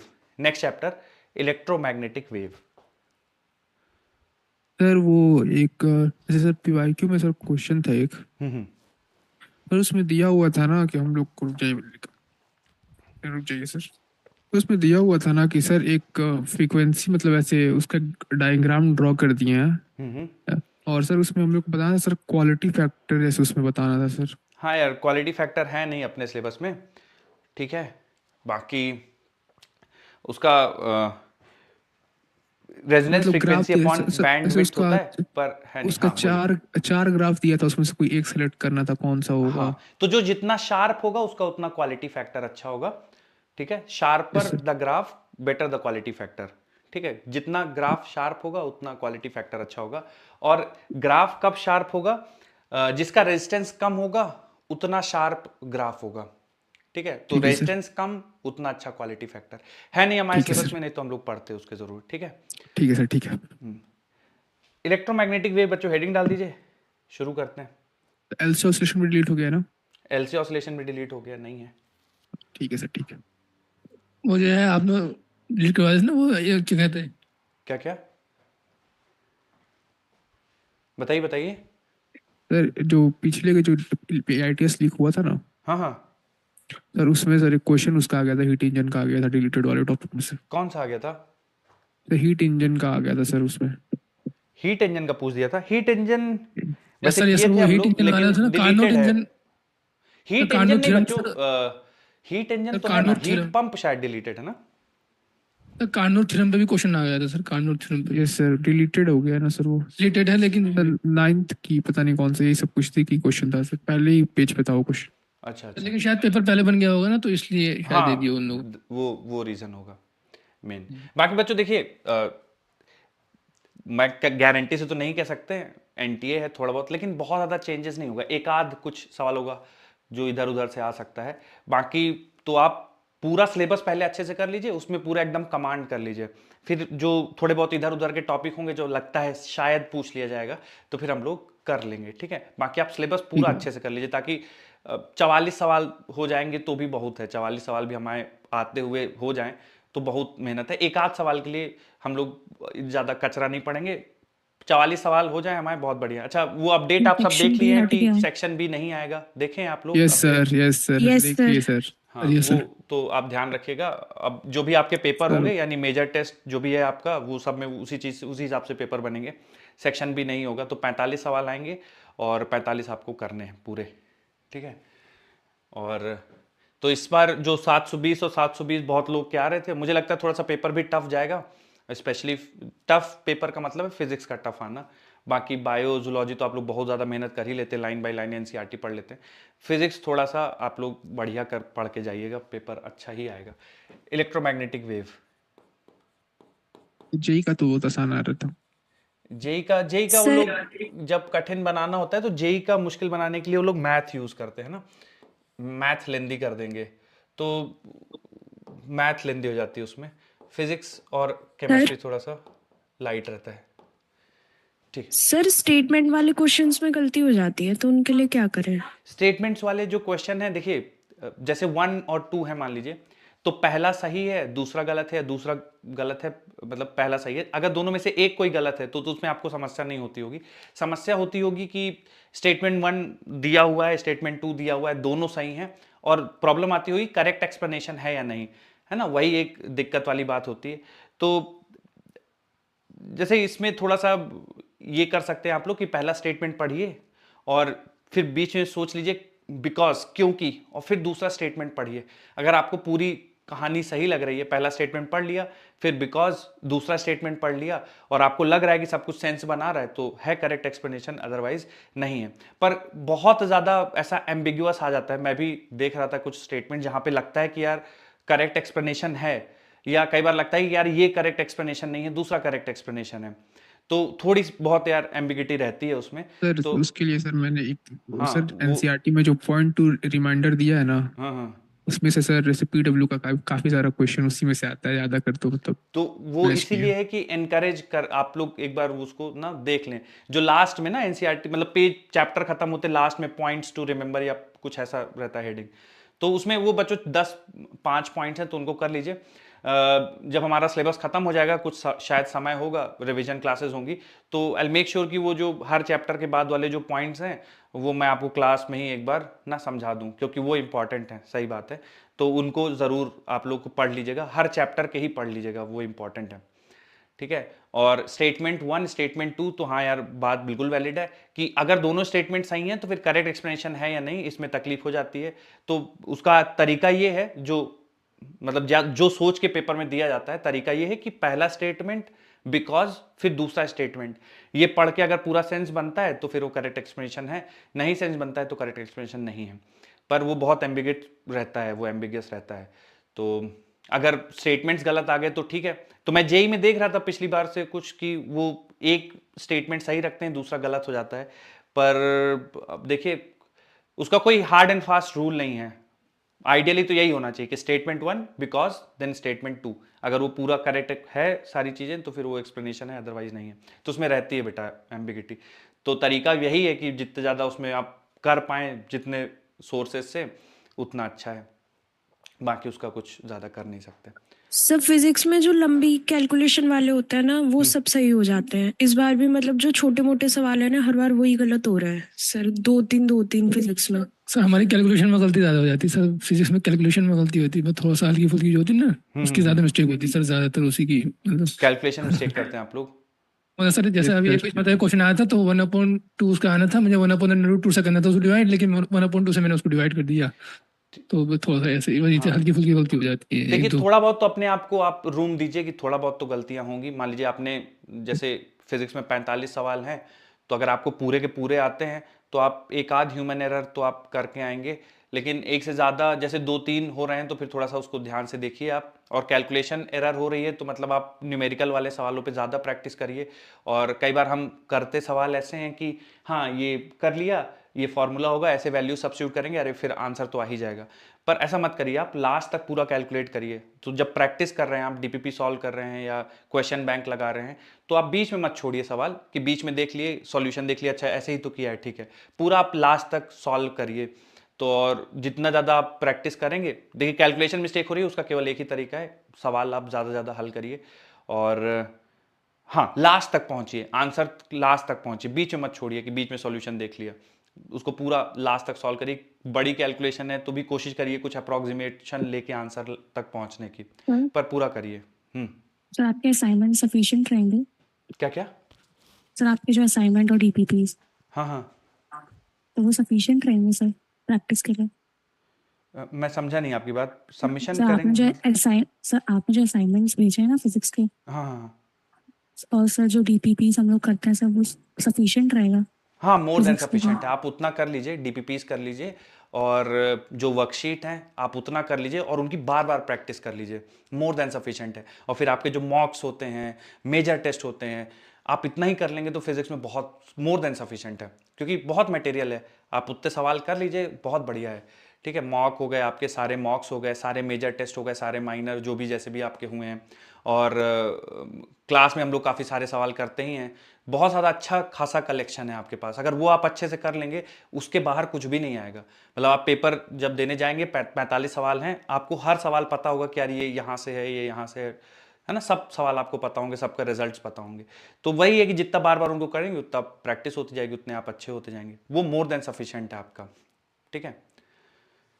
Longitudinal wave sir उसमें क्या सर स्ट्रिंग में नहीं पैदा नहीं किया जाता sir longitudinal wave stage string के अंदर हाँ हाँ हाँ हाँ हो सकती नहीं हो सकती प्रोड्यूस स्ट्रिंग या रॉड में, कौन सा वाला बोल रहे, रॉड में नहीं बोल रहे हैं? स्टेज सर स्टेज स्ट्रिंग हाँ स्ट्रिंग में तो ट्रांसवर्स, आप लॉन्गिट्यूडनल की बात कर रहे हैं स्ट्रिंग में? ऐसे लॉन्गिट्यूडनल प्रोड्यूस की जा सकती है नहीं सर दोनों प्रोड्यूस की जा सकती है नहीं की जा सकती मतलब ये है हाँ अच्छा ओके, स्टेज स्ट्रिंग के अंदर स्ट्रेन्ड स्ट्रिंग के अंदर। ये सर तना हुआ स्ट्रिंग अगर वो हो ओके देखिए जो लॉन्गिट्यूडनल वेव है वो तीनों मीडियम में प्रोड्यूस की जा सकती है, सॉलिड, लिक्विड और गैसेस, तीनों मीडियम में प्रोड्यूस की जा सकती है, ठीक है? तो बिल्कुल, अब मेटल रॉड पहले है क्वेश्चन या, था हाँ बोलिए। सर उसमें स्ट्रिंग था मतलब स्टेज स्ट्रिंग है और उसके अंदर जो है ट्रांसफर और लॉन्गिट्यूडनल दोनों पैदा की जा सकती है नहीं की जा सकती प्रोड्यूस की जा सकती नहीं तो सर हमने कहा ये रॉन्ग है तो उसमें लेकिन उसमें क्या था कि ट्रांसफर तो हो सकती है प्रोड्यूस लेकिन लॉन्गिट्यूडनल नहीं हो सकती उसके अंदर क्योंकि उसके अंदर जो है वो कंप्रेशन और वो नहीं हो सकता ना स्टेज स्ट्रिंग का स्ट्रेन्ड स्ट्रिंग मतलब दोनों एंड पे ऐसे बंधी हुई है, ऐसी स्ट्रिंग है? यस सर ओके, और इसमें ट्रांसफर्स तो कर सकते हैं, लॉन्गिट्यूडनल के लिए पूछ रहे हैं? यस सर लॉन्गिट्यूडनल हमारे ख्याल से दोनों हो जानी चाहिए इसमें क्योंकि लॉन्गिट्यूडनल तो हर मीडियम में हो सकती है प्रोड्यूस लेकिन उसमें तो देखा कि ट्रांसफर लॉन्गिट्यूडनल नहीं हो सकती इसके अंदर क्योंकि इसके अंदर वो नहीं बन सकते ना सर जो कंप्रेशन और रिफ्रेक्शन कंप्रेशन, रेयरफैक्शन, और इसमें इंफॉर्मेशन भी कैसे देंगे आप? जैसे रॉड में बन सकती है, ठीक है, रॉड में बन सकती है कि आप इधर से हैमर करोगे, है ना, इधर से आप हैमर से स्ट्राइक करेंगे तो कंप्रेशन, रेयरफैक्शन बन जाएंगे, ठीक है। इसमें कुछ सीन नहीं होगा क्योंकि कुछ आप इधर से इंफॉर्मेशन देंगे, स्लैक हो जाएगी, है ना, और स्लैक होके फिर स्लैक हो जाएगी, आप कुछ भी मारेंगे, मान लीजिए कुछ सर लॉन्गिट्यूडनल बनाने के लिए इधर से भेजेंगे कुछ, ठीक है, और वापस आप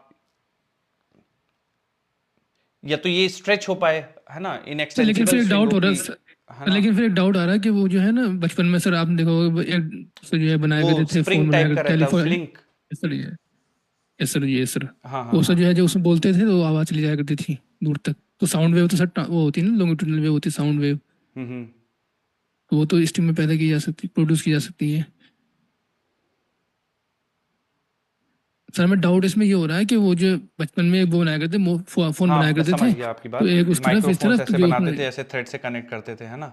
यस सर तो उसमें तो सर साउंड वेव क्योंकि लॉन्गिट्यूडनल वेव है और वो राइट, मतलब ये ट्रांसफर हो जाया करती थी लेकिन इसमें क्या है कि इसमें जो है वो ट्रांसफर नहीं हो सकती शायद ये हो कि वो स्ट्रेच्ड है और ये जो है वो स्लैक है ढीला है इस वजह से भी हो सकता है बट स्ट्रेच्ड और स्लैक से इसका, आप इसको भी स्ट्रेच कर देंगे और इसमें बोलेंगे आप एक एंड से तो दूसरे एंड पे पहुंच जाएगा वैसे, ठीक है, यस सर ये है ना। स्ट्रेच और स्लैक तो रीजन नहीं होगा, ठीक है, मैं बताता हूँ आपको, है ना। तो इसमें ट्रांसवर्स या लॉन्गिट्यूडनल, ट्रांसवर्स का तो कंफर्म है, लॉन्गिट्यूडनल का डाउट है ना कि लॉन्गिट्यूडनल प्रोड्यूस होंगी कि नहीं प्रोड्यूस हो सकती है यस सर इस वाले पेपर का क्वेश्चन है सर ये वाले ओके ओके, पेपर का एक मिनट दीजिए, मैं बताता हूँ आपको कुछ लॉजिक, है ना, सोचते हैं इसको। खैर, तो इलेक्ट्रोमैग्नेटिक वेव्स, चलिए बच्चों सर एक और इलेक्ट्रोमैग्नेटिक क्वेश्चन था वेव्स के बारे सर में डिस्कशन करते हैं और मुझे बताइए इलेक्ट्रोमैग्नेटिक वेव्स क्या हैं और कैसे, जो भी आपको इन्फॉर्मेशन आपको इलेक्ट्रोमैग्नेटिक वेव्स के बारे में पता है सर बताइए। हाँ हाँ सर एक क्वेश्चन था सर, इसमें बोलिए। बोल रखा था कि ट्रांसवर्स वेव होती है ना वो बोथ सॉलिड एंड गैसेस में प्रोड्यूस होती है, तो राइट, सर आपने लिखा है कि सॉलिड, एक हाँ, सेकंड एक सेकंड, ट्रांसवर्स आप सॉलिड में प्रोड्यूस कर सकते हैं प्लस और surface surface of of liquid, liquid, right. Yes sir. हाँ पर हाँ, सर वर्कशीट में क्वेश्चन था उसमें दे रखा है कि मतलब both solid and gases, solid and gases में ट्रांसवर्स, हाँ, नहीं यस सर, नहीं, ट्रांसवर्स सॉलिड और गैसेस में तो बिल्कुल चांस नहीं है, तो अगर उसमें यस है सर, तो आप उसको सही कर लीजिएगा। सॉलिड्स में प्रोड्यूस की जा सकती हैं, गैसेस में नहीं प्रोड्यूस हो सकती हैं, ट्रांसवर्स गैसेस में नहीं प्रोड्यूस हो सकती हैं, ठीक है।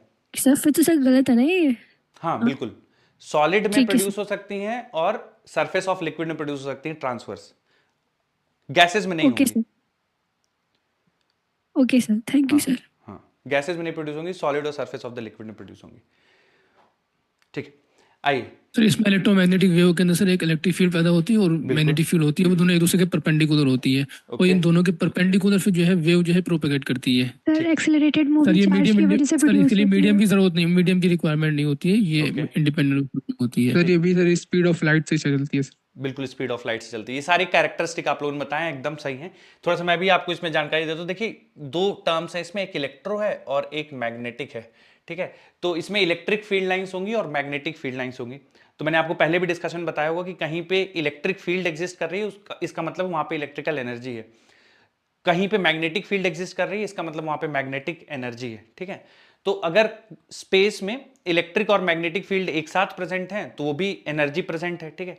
और एक पॉइंट से दूसरे पॉइंट तक अगर इलेक्ट्रोमैग्नेटिक वेव जा रही हैं तो इसका मतलब एनर्जी एक पॉइंट से दूसरे पॉइंट तक जा रही है, क्योंकि इलेक्ट्रोमैग्नेटिक वेव में दो वेक्टर होते हैं, एक इलेक्ट्रिक फील्ड और एक मैग्नेटिक, ठीक है। और ये दोनों ही इलेक्ट्रिक फील्ड वेक्टर और मैग्नेटिक फील्ड वेक्टर ये दोनों आपस में परपेंडिकुलर डायरेक्शन में वाइब्रेट करते हैं और जो डायरेक्शन ऑफ वेव प्रोपोगेशन है वो इलेक्ट्रिक फील्ड और मैग्नेटिक फील्ड दोनों के परपेंडिकुलर डायरेक्शन में वेव मूव करती है, ठीक है। और जो डायरेक्शन ऑफ वेव प्रोपोगेशन है एक्चुअली, ये जो डायरेक्शन ऑफ वेव प्रोपोगेशन है it is parallel to vector E cross vector B, ठीक है। तो direction of wave propagation is parallel to E cross B. तो अगर आप vector E cross vector B करेंगे तो डायरेक्शन ऑफ वेव प्रोपोगेशन आ जाएगा, ठीक है। तो इलेक्ट्रोमैग्नेटिक वेव का जो डायरेक्शन ऑफ प्रोपोगेशन है वो इलेक्ट्रिक फील्ड और मैग्नेटिक फील्ड दोनों के परपेंडिकुलर होगा और इलेक्ट्रिक फील्ड वेक्टर और मैग्नेटिक फील्ड वेक्टर इन फेज वाइब्रेट करते हैं, इनके बीच में कोई फेज का चेंज नहीं है। मतलब ऐसा नहीं है कि एक दोनों एक साथ ऊपर जाएंगे, है ना, दोनों एक साथ मैक्सिमम अटेन करेंगे, एक साथ मिनिमम अटेन करेंगे, एक साथ मैक्सिमम एक साथ मिनिमम, ठीक है। तो इनके बीच में कोई फेज चेंज नहीं होता और direction of wave propagation electric field vector और मैग्नेटिक फील्ड वेक्टर के परपेंडिकुलर होगी। तो तीनों वेक्टर्स एक दूसरे के परपेंडिकुलर होंगे। ई परपेंडिकुलर टू बी है, बी परपेंडिकुलर टू ई है और वेलोसिटी वेक्टर, तो तीनों वेक्टर्स हैं म्यूचुअली परपेंडिकुलर होंगे। इन दोनों वेक्टर्स के बीच में कोई भी फेज का चेंज नहीं होगा और जिस डायरेक्शन में वेव जाएगी ऑब्वियसली एनर्जी उसी डायरेक्शन में प्रोपोगेट करेगी और जो इलेक्ट्रोमैग्नेटिक वेव में एनर्जी होती है वो इलेक्ट्रिक फील्ड और मैग्नेटिक फील्ड के फॉर्म में होती है। बिल्कुल सही है कि जो वेव प्रोपोगेट करेगी वैक्यूम में 3 × 10⁸ मीटर पर सेकेंड से वेव प्रोपोगेट करती है, ठीक है। जब एक मीडियम से दूसरे मीडियम में जाएगी, मान लीजिए एयर है, ठीक है, एयर से वाटर में चली गई वेव, तो क्या चीज बच्चों चेंज हो जाएगी और क्या चीज सेम रहेगी? जब मीडियम चेंज होगा, मान लीजिए एयर से वाटर में चले गया, frequency sir same frequency same रहेगी, फ्रीक्वेंसी सेम रहेगी वेवलेंथ और चेंज हो जाएगी वेवलेंथ चेंज हो जाएगा। वेव लेंथ चेंज हो जाएगा, स्पीड चेंज हो जाएगी, ठीक है, स्पीड चेंज हो स्पीड भी जाएगी चेंज हो जाएगी सर। और वेवलेंथ चेंज हो जाएगी, ठीक है।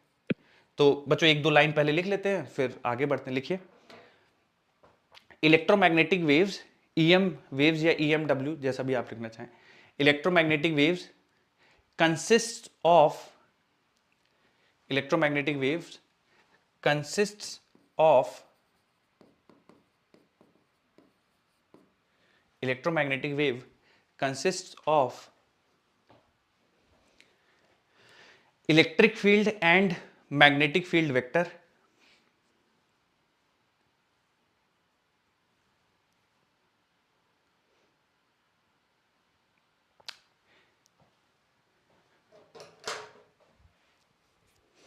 electromagnetic waves consists of electric field and magnetic field vector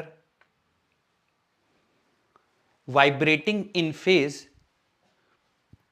consists of electric field and magnetic field vector vibrating in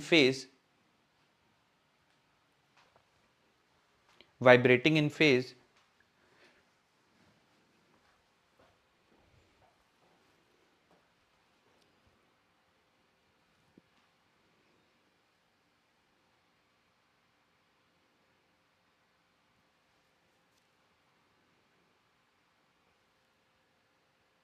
electromagnetic wave consists of electric field and magnetic field vibrating in phase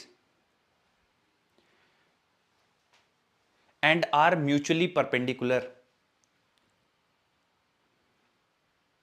Vibrating in phase and are mutually perpendicular.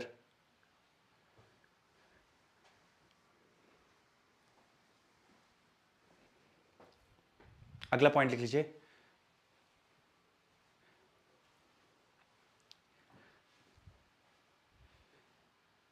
direction of wave propagation direction of wave propagation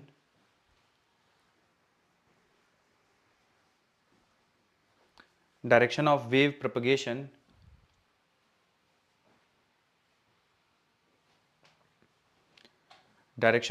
propagation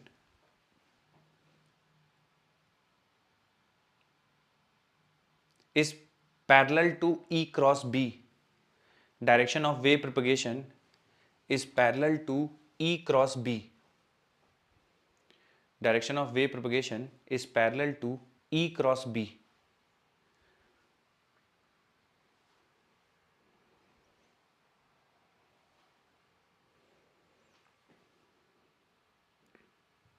Direction of wave propagation is parallel to E cross B.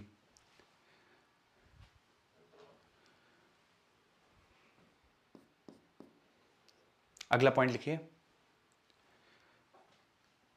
Accelerating charge particle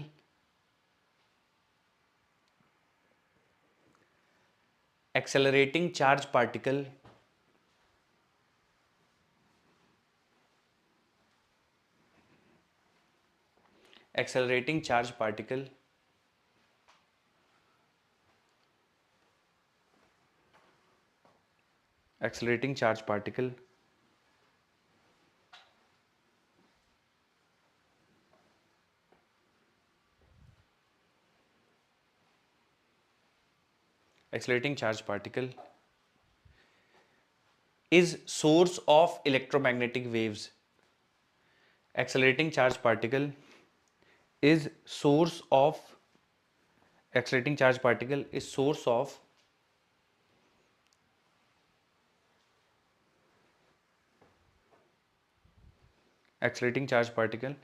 is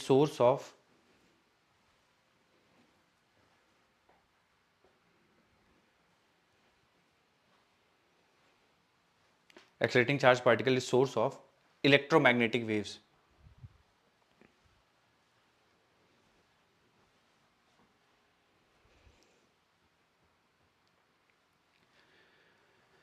ठीक है, ये तो कुछ बच्चों basic सी बातें हैं कि electromagnetic waves होंगे, दो कंपोनेंट होंगे, एक इलेक्ट्रिक फील्ड वेक्टर, एक मैग्नेटिक फील्ड वेक्टर, दोनों इन फेज वाइब्रेट करेंगे, एक दूसरे के परपेंडिकुलर वाइब्रेट करेंगे, और जिस डायरेक्शन में ये दोनों वाइब्रेट करेंगे उसके परपेंडिकुलर डायरेक्शन में वेव जाएगी, है ना। और direction of wave propagation E cross B से, तो वेक्टर ई की तरफ आप मतलब फिंगर्स रखेंगे, वेक्टर बी की तरफ पाम करेंगे, तो थंब आपको डायरेक्शन ऑफ वेव प्रोपगेशन देगा, ठीक है। अच्छा, अब अगली हेडिंग डाल लीजिए, डिस्प्लेसमेंट करंट। तो बच्चों देखिए, डिस्प्लेसमेंट करंट क्यों इंपॉर्टेंट है, ये हमें रीजन देता है कि इलेक्ट्रोमैग्नेटिक वेव जैसे एक नॉन मैकेनिकल वेव है, ठीक है, इसको मीडियम की रिक्वायरमेंट नहीं होती है, तो बिना मीडियम के भी एनर्जी एक जगह से दूसरी जगह कैसे प्रोपगेट करती है उसको समझने के लिए डिस्प्लेसमेंट करंट को समझना जरूरी है, ठीक है। तो इलेक्ट्रोमैग्नेटिक वेव्स कैसे मीडियम में एक जगह से दूसरी जगह जाती हैं, क्योंकि वैक्यूम में भी ट्रैवल करती हैं, मीडियम की रिक्वायरमेंट नहीं होती, तो किस तरह से एक पॉइंट से दूसरे पॉइंट तक वेव प्रोपगेट होती है उसका एक्सप्लेनेशन आपको डिस्प्लेसमेंट करंट से मिलेगा। क्या होती है डिस्प्लेसमेंट करंट, आइए समझते हैं। तो बच्चों मैक्सवेल ने आइडिया दिया था डिस्प्लेसमेंट करंट का। होता क्या है डिस्प्लेसमेंट करंट, देखिए जैसे आप करंट कैरिंग वायर लेंगे, ठीक है, और इस करंट कैरिंग वायर के पास कोई पॉइंट लेंगे, लेट्स से पॉइंट ए, ठीक है, इस करंट कैरिंग वायर के पास कोई पॉइंट लेंगे, पॉइंट ए, और यहां पे आप कॉम्पस रखेंगे, ठीक है, पॉइंट ए पे। तो अगर आप करंट ऑन करेंगे तो डिफ्लेक्शन देखने को मिलेगा आपको, मैग्नेटिक कॉम्पस में, मैग्नेटिक निडल में डिफ्लेक्शन देखने को मिलेगा। करंट की डायरेक्शन रिवर्स करेंगे तो ऑपोजिट डायरेक्शन में डिफ्लेक्शन देखने को मिलेगा। इसका मतलब इलेक्ट्रिक करंट की वजह से एक मैग्नेटिक फील्ड प्रोड्यूस होती है, ठीक है। अब सेम एक्सपेरिमेंट किया गया दूसरे, मान लीजिए हम लोग ऐसा ऑल्टरनेटिंग सोर्स लेते हैं और इस ऑल्टरनेटिंग सोर्स को कनेक्ट कर देते हैं कैपेसिटर से, ऐसे, ठीक है। तो ऑल्टरनेटिंग सोर्स को कैपेसिटर से कनेक्ट किया गया और फिर से एक बार कॉम्पस को रखा गया यहां पे, ठीक है, बिल्कुल करंट कैरिंग वायर के बिल्कुल बगल में कॉम्पस को यहां रखा गया। जब आपने कॉम्पस को यहां रखा तो जैसे ही करंट पास करेगी इसमें डिफ्लेक्शन होगा, तो जब एक डायरेक्शन में जाएगी तो एक डायरेक्शन में डिफ्लेक्शन, और दूसरे डायरेक्शन में मूव करेगी, डायरेक्शन चेंज करेगी, डिफ्लेक्शन चेंज हो जाएगा। होना भी चाहिए था, क्योंकि हमें पता है कि जब भी कोई करंट कैरिंग वायर के पास में पॉइंट हम लेते हैं तो मैग्नेटिक फील्ड प्रोड्यूस होती है उस पॉइंट पे। पर इस कॉम्पस को उठा के जब इस कैपेसिटर के बीच में रखा गया यहां पे, तो एक्सपेक्टेड ये था कि जब हम कॉम्पस को यहां पे रखेंगे तो यहां पे कोई डिफ्लेक्शन नहीं आएगा कॉम्पस में। कारण क्या है यहां पे डिफ्लेक्शन ना आने का? यहां पे डिफ्लेक्शन ना आने का कारण है कि यहां पे कोई करंट तो है नहीं, ठीक है, यहां पे बीच में वैक्यूम है, कुछ करंट तो पास नहीं, करंट तो यहां तक जा रही है बस, है ना, यहां पे बीच में तो वैक्यूम है, कोई करंट तो पास हो नहीं रही। अगर यहां पे कोई करंट नहीं पास है तो यहां पे मैग्नेटिक फील्ड नहीं आनी चाहिए। पर जब एक्सपेरिमेंट करके देखा गया तो यहां पे मैग्नेटिक कॉम्पस में डिफ्लेक्शन देखने को मिला, मतलब यहां पे करंट, मतलब यहां पे मैग्नेटिक फील्ड तो प्रेजेंट है, मैग्नेटिक फील्ड प्रेजेंट है। अब हम इस चीज का एक्सप्लेनेशन कैसे दे पाते, क्योंकि हमें अभी तक ये पता था कि जब करंट कैरिंग वायर रखते हैं तभी उसके आसपास मैग्नेटिक फील्ड प्रोड्यूस होती है। यहां पे कॉम्पस रखने पे एक्सपेक्टेड था कि कोई डिफ्लेक्शन देखने को नहीं मिलेगा, पर डिफ्लेक्शन देखने को मिला, ठीक है। तो अब देखिए ये जो डिफ्लेक्शन देखने को मिला, तो हम लोगों ने बोला कि ये जो डिफ्लेक्शन है ये डिस्प्लेसमेंट करंट की वजह से डिफ्लेक्शन है। क्यों डिस्प्लेसमेंट करंट की वजह से डिफ्लेक्शन क्यों बोला गया? तो देखिए क्या होता है कि जैसे किसी भी चीज से करंट फ्लो करती है ना, तो हम करंट को देख नहीं पाते हैं, ठीक है, केवल उसके इफेक्ट को फील करते हैं। जैसे कि आप यहाँ पे कॉम्पस रख दीजिए, कॉम्पस में डिफ्लेक्शन हो गया, इसका मतलब यहाँ पे वायर से करंट फ्लो कर रही है। या आप बच्चों थोड़ी देर के बाद वायर हीट हो जाएगी, है ना, उससे हीट निकलने शुरू हो जाएगी, तो हमें समझ जाएगा कि करंट फ्लो कर रही होगी। तो करंट को आप देख तो सकते नहीं है, उसके इफेक्ट से पता चल जाता है कि हमें करंट फ्लो कर रही है। तो यहां पे भी एक्चुअल में करंट तो नहीं दिख रही है, ठीक है, कोई बीच में मटेरियल नहीं है, लेकिन करंट का इफेक्ट देखने को मिलता है। करंट का इफेक्ट मतलब मैग्नेटिक फील्ड। तो हम लोगों ने बोला कि ऐसी करंट, ठीक है, जो बिना मीडियम के प्रेजेंट हो, है ना, ऐसी करंट जिसकी वजह से जो बिना मीडियम के प्रेजेंट हो, है ना, उसको हम लोग डिस्प्लेसमेंट करंट नाम देंगे, क्योंकि करंट का इफेक्ट यहां पे शो हो रहा था, मतलब मैग्नेटिक फील्ड प्रोड्यूस हो रही थी। तो ऐसी करंट जो बिना मीडियम के फ्लो कर रही हो उसको हम लोग डिस्प्लेसमेंट करंट कहते हैं, ठीक है। पर बिना मीडियम के सर कैसे इसमें मैग्नेटिक फील्ड आ रही है, तो उसका एक्सप्लेनेशन थोड़ा समझते हैं, कैसे बिना मीडियम के करंट कैसे आ रही है। तो आइए थोड़ा सा उसका एक्सप्लेनेशन देखते हैं। तो हम लोगों ने कहा कि यार इससे पास होता हुआ ये जो कैपेसिटर है, इससे ये मान लीजिए प्लस है किसी मोमेंट पे और ये प्लेट माइनस है, तो इससे जो इलेक्ट्रिक फील्ड लाइंस प्रेजेंट हैं वो कुछ इस तरह से एग्जिस्ट कर रही होंगी ना, प्लस से माइनस ऐसे, ठीक है। तो मैं अगर यहाँ पे एक एरिया कंसीडर करूं, ठीक है, कुछ हम लोग इस तरह से कुछ एरिया कंसीडर करते हैं, ठीक है, ये वाला एरिया कुछ कंसीडर करते हैं, ये एरिया, ये मान लीजिए यहां ये कुछ एरिया कंसीडर करते हैं, ठीक है, और इस एरिया से पास होता हुआ इलेक्ट्रिक फ्लक्स लिखना चाहते हैं। तो मान लीजिए ये कुछ ऐसी प्लेट्स हैं आपकी, ठीक है, और मान लीजिए मैं सर्कुलर प्लेट्स ही ले रहा हूं, ठीक है, ये जो कैपेसिटर प्लेट्स मैंने दो लाइन से दिखा रखे हैं, ये आप ऐसे मानिए कि ऐसे सर्कुलर प्लेट्स ही हैं, ठीक है, उसे थोड़ा सा इजीली हम लोग समझ पाएंगे। ऐसे दो सर्कुलर प्लेट्स ही लगे हुए हैं, ठीक है, और इनके बीच में ऐसे इलेक्ट्रिक फील्ड एग्जिस्ट कर रही है। मान लीजिए थोड़ी देर के लिए प्लस है, ये माइनस है, तो इलेक्ट्रिक फील्ड लाइंस कुछ इस तरह से एग्जिस्ट कर रही हैं। तो इनके बीच में हम लोगों ने एक एरिया कंसीडर किया है, ठीक है, और एरिया ऐसे लिया है कि ये जो एरिया कंसीडर कर रहे हैं ये एरिया और प्लेट का एरिया बराबर है। तो मान लीजिए प्लेट्स का एरिया ए है, तो ये जो हम लोगों ने एरिया कंसीडर किया ये भी ए है, ठीक है। तो ये मान लीजिए ऐसे प्लेट्स हैं और इनके बीच में हम लोगों ने उतना जितना प्लेट्स का एरिया उतना ही एरिया कंसीडर किया है। तो उस एरिया से पास होने वाला इलेक्ट्रिक फ्लक्स अगर हम लोग को लिखना होगा तो देखिए कैसे लिखेंगे। इस एरिया से पास होने वाला इलेक्ट्रिक फ्लक्स ये होगा mod of electric field into area into cos theta, ठीक है। तो इलेक्ट्रिक फील्ड इधर जा रही है, एरिया वेक्टर का भी डायरेक्शन इधर ले लिया तो कॉस जीरो, तो इलेक्ट्रिक फ्लक्स जो पास हो रहा है वो लिख सकते हैं हम लोग ई इंटू ए, ठीक है। अब दोनों साइड डिफरेंशिएट कर देते हैं। क्यों डिफरेंशिएट करते हैं अभी आपको समझ में आएगा। डिफरेंशिएट करेंगे तो लिख देंगे rate of change of electric flux बराबर d d t of electric field into area.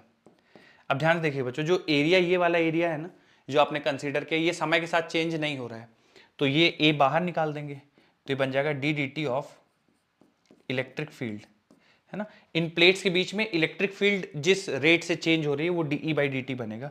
तो ए एज इट इज लिखता हूं मैं डी डी टी ऑफ, ध्यान से देखिए बच्चों, electric field between the plates, तो कैपेसिटर प्लेट्स के बीच में जो इलेक्ट्रिक फील्ड लिखते हैं हम लोग सिग्मा बाई एप्सिलॉन नॉट लिखते हैं, ठीक है। This is rate of change of electric flux, ठीक है। ये लिखते हैं A into d sigma by epsilon nought, ये इलेक्ट्रिक फील्ड हो गई।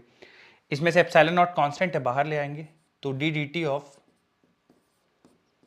Electric flux is equal to 1/ε0, ठीक है, कांस्टेंट है बाहर आ जाएगा, ऊपर एरिया पहले से था ए, और ये बन जाएगा d d t of sigma, ठीक है, d d t of sigma. Sigma क्या है? Charge density of the plates. तो charge density of the plate कैसे लिखेंगे? Q charge present on the plates divide by area of the plates, charge density of the plate. तो यहां से देखिए ए से ए कैंसिल हो जाएगा और ये बन जाएगा rate of change of electric flux d phi E by d t, it is equal to 1/ε0 और ब्रैकेट में बन जाएगा d d t of charge d q by d t. तो बच्चों ये जो d q by d t है ना, यही डिस्प्लेसमेंट करंट है। तो डिस्प्लेसमेंट करंट, ये जो बीच में जो स्पेस है वैक्यूम, यहाँ पे जो डिस्प्लेसमेंट करंट है आई डी, ठीक है, ये डिस्प्लेसमेंट करंट है आई डी बराबर एप्सिलॉन नॉट इधर है, ये एप्सिलॉन नॉट इधर मल्टीप्लाई हो जाएगा, ये ए से ए कैंसिल हो गया, एप्सिलॉन नॉट जाके इधर मल्टीप्लाई होगा, ये जो एप्सिलॉन नॉट इधर मल्टीप्लाई हो जाएगा, तो ये बन जाएगा epsilon naught d phi E by d t. तो जो डिस्प्लेसमेंट करंट है ये बराबर है epsilon naught into d phi E by d t. तो डिस्प्लेसमेंट करंट के प्रोड्यूस होने का कारण है चार्ज का फ्लो होना नहीं है, डिस्प्लेसमेंट करंट का प्रोड्यूस होने का कारण है इलेक्ट्रिक फ्लक्स का चेंज होना। और इलेक्ट्रिक फ्लक्स कब चेंज होगा? जब इलेक्ट्रिक फील्ड चेंज होगी।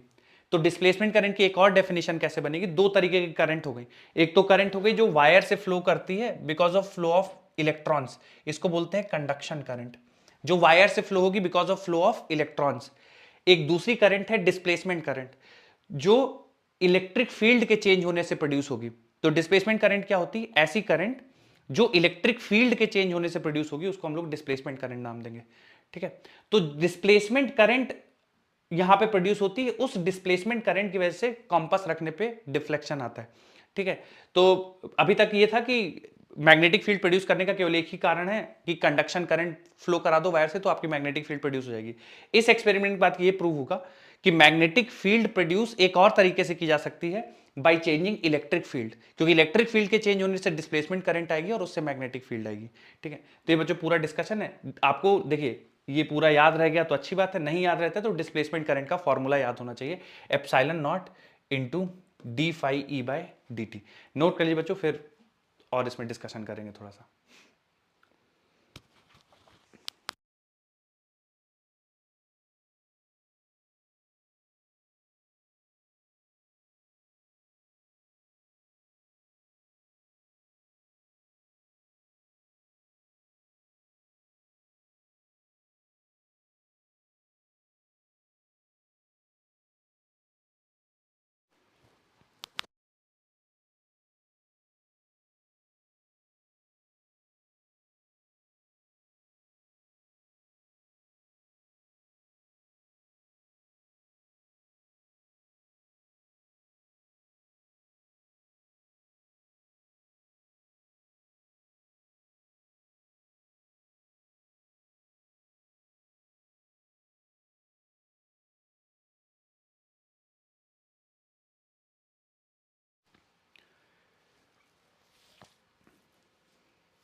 तो देखिए कहीं पे भी जो नेट करंट लिखी जाएगी, अभी आप लोग कंडक्शन करंट भी समझ गए, आप लोग डिस्प्लेसमेंट करंट भी समझ गए। तो conduction current flow because of flow of electron, displacement current because of changing electric field region में जो करंट प्रोड्यूस होगी उसको हम लोग डिस्प्लेसमेंट करंट नाम देंगे।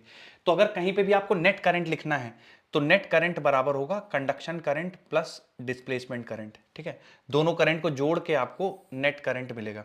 तो जैसे यहाँ पे जैसे वायर से फ्लो कर रही है तो यहाँ पे केवल कंडक्शन करंट है, ठीक है, डिस्प्लेसमेंट करंट जीरो है ना। यहाँ पे बीच में देखिए पूरी कंडक्शन इलेक्ट्रॉन्स के फ्लो होने की वजह से है, तो ये पूरी कंडक्शन करंट है।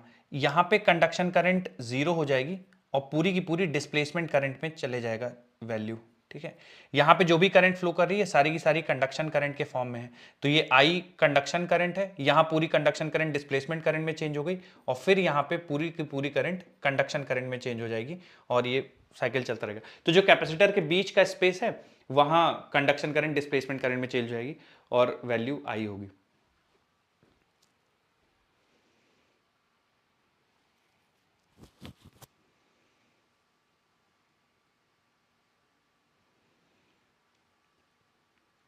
नोट कर लिए बच्चों सबने formula, epsilon naught d phi by dt। Done है? अभी नहीं किया सर। लिखिए लिखिए।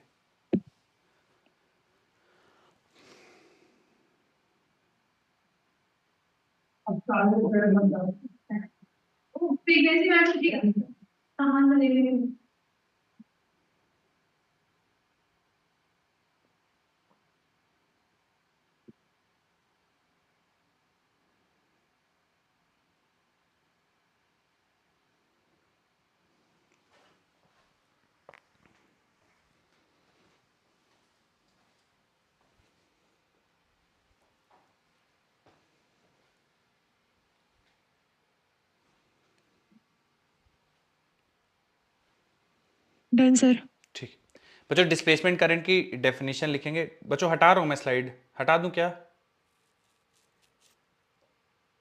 सर इतना हो गया। सर अगली क्लास भी आपकी है? बिल्कुल बिल्कुल बच्चों, इसमें डिस्प्लेसमेंट करंट की डेफिनेशन लिखेंगे और उसके बाद एंड करेंगे इसको, ठीक है। तो पॉइंट बना के एक लिख लीजिए, मैं लिखवा देता हूं। Current in the space, current in the space, current in the space due to changing electric field, current in the space due to changing electric field, current in the space due to changing electric field, current in the space due to changing electric field is called as displacement current. Current in the space due to changing electric field is called as displacement current.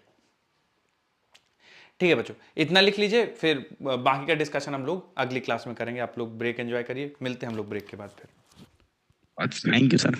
Okay.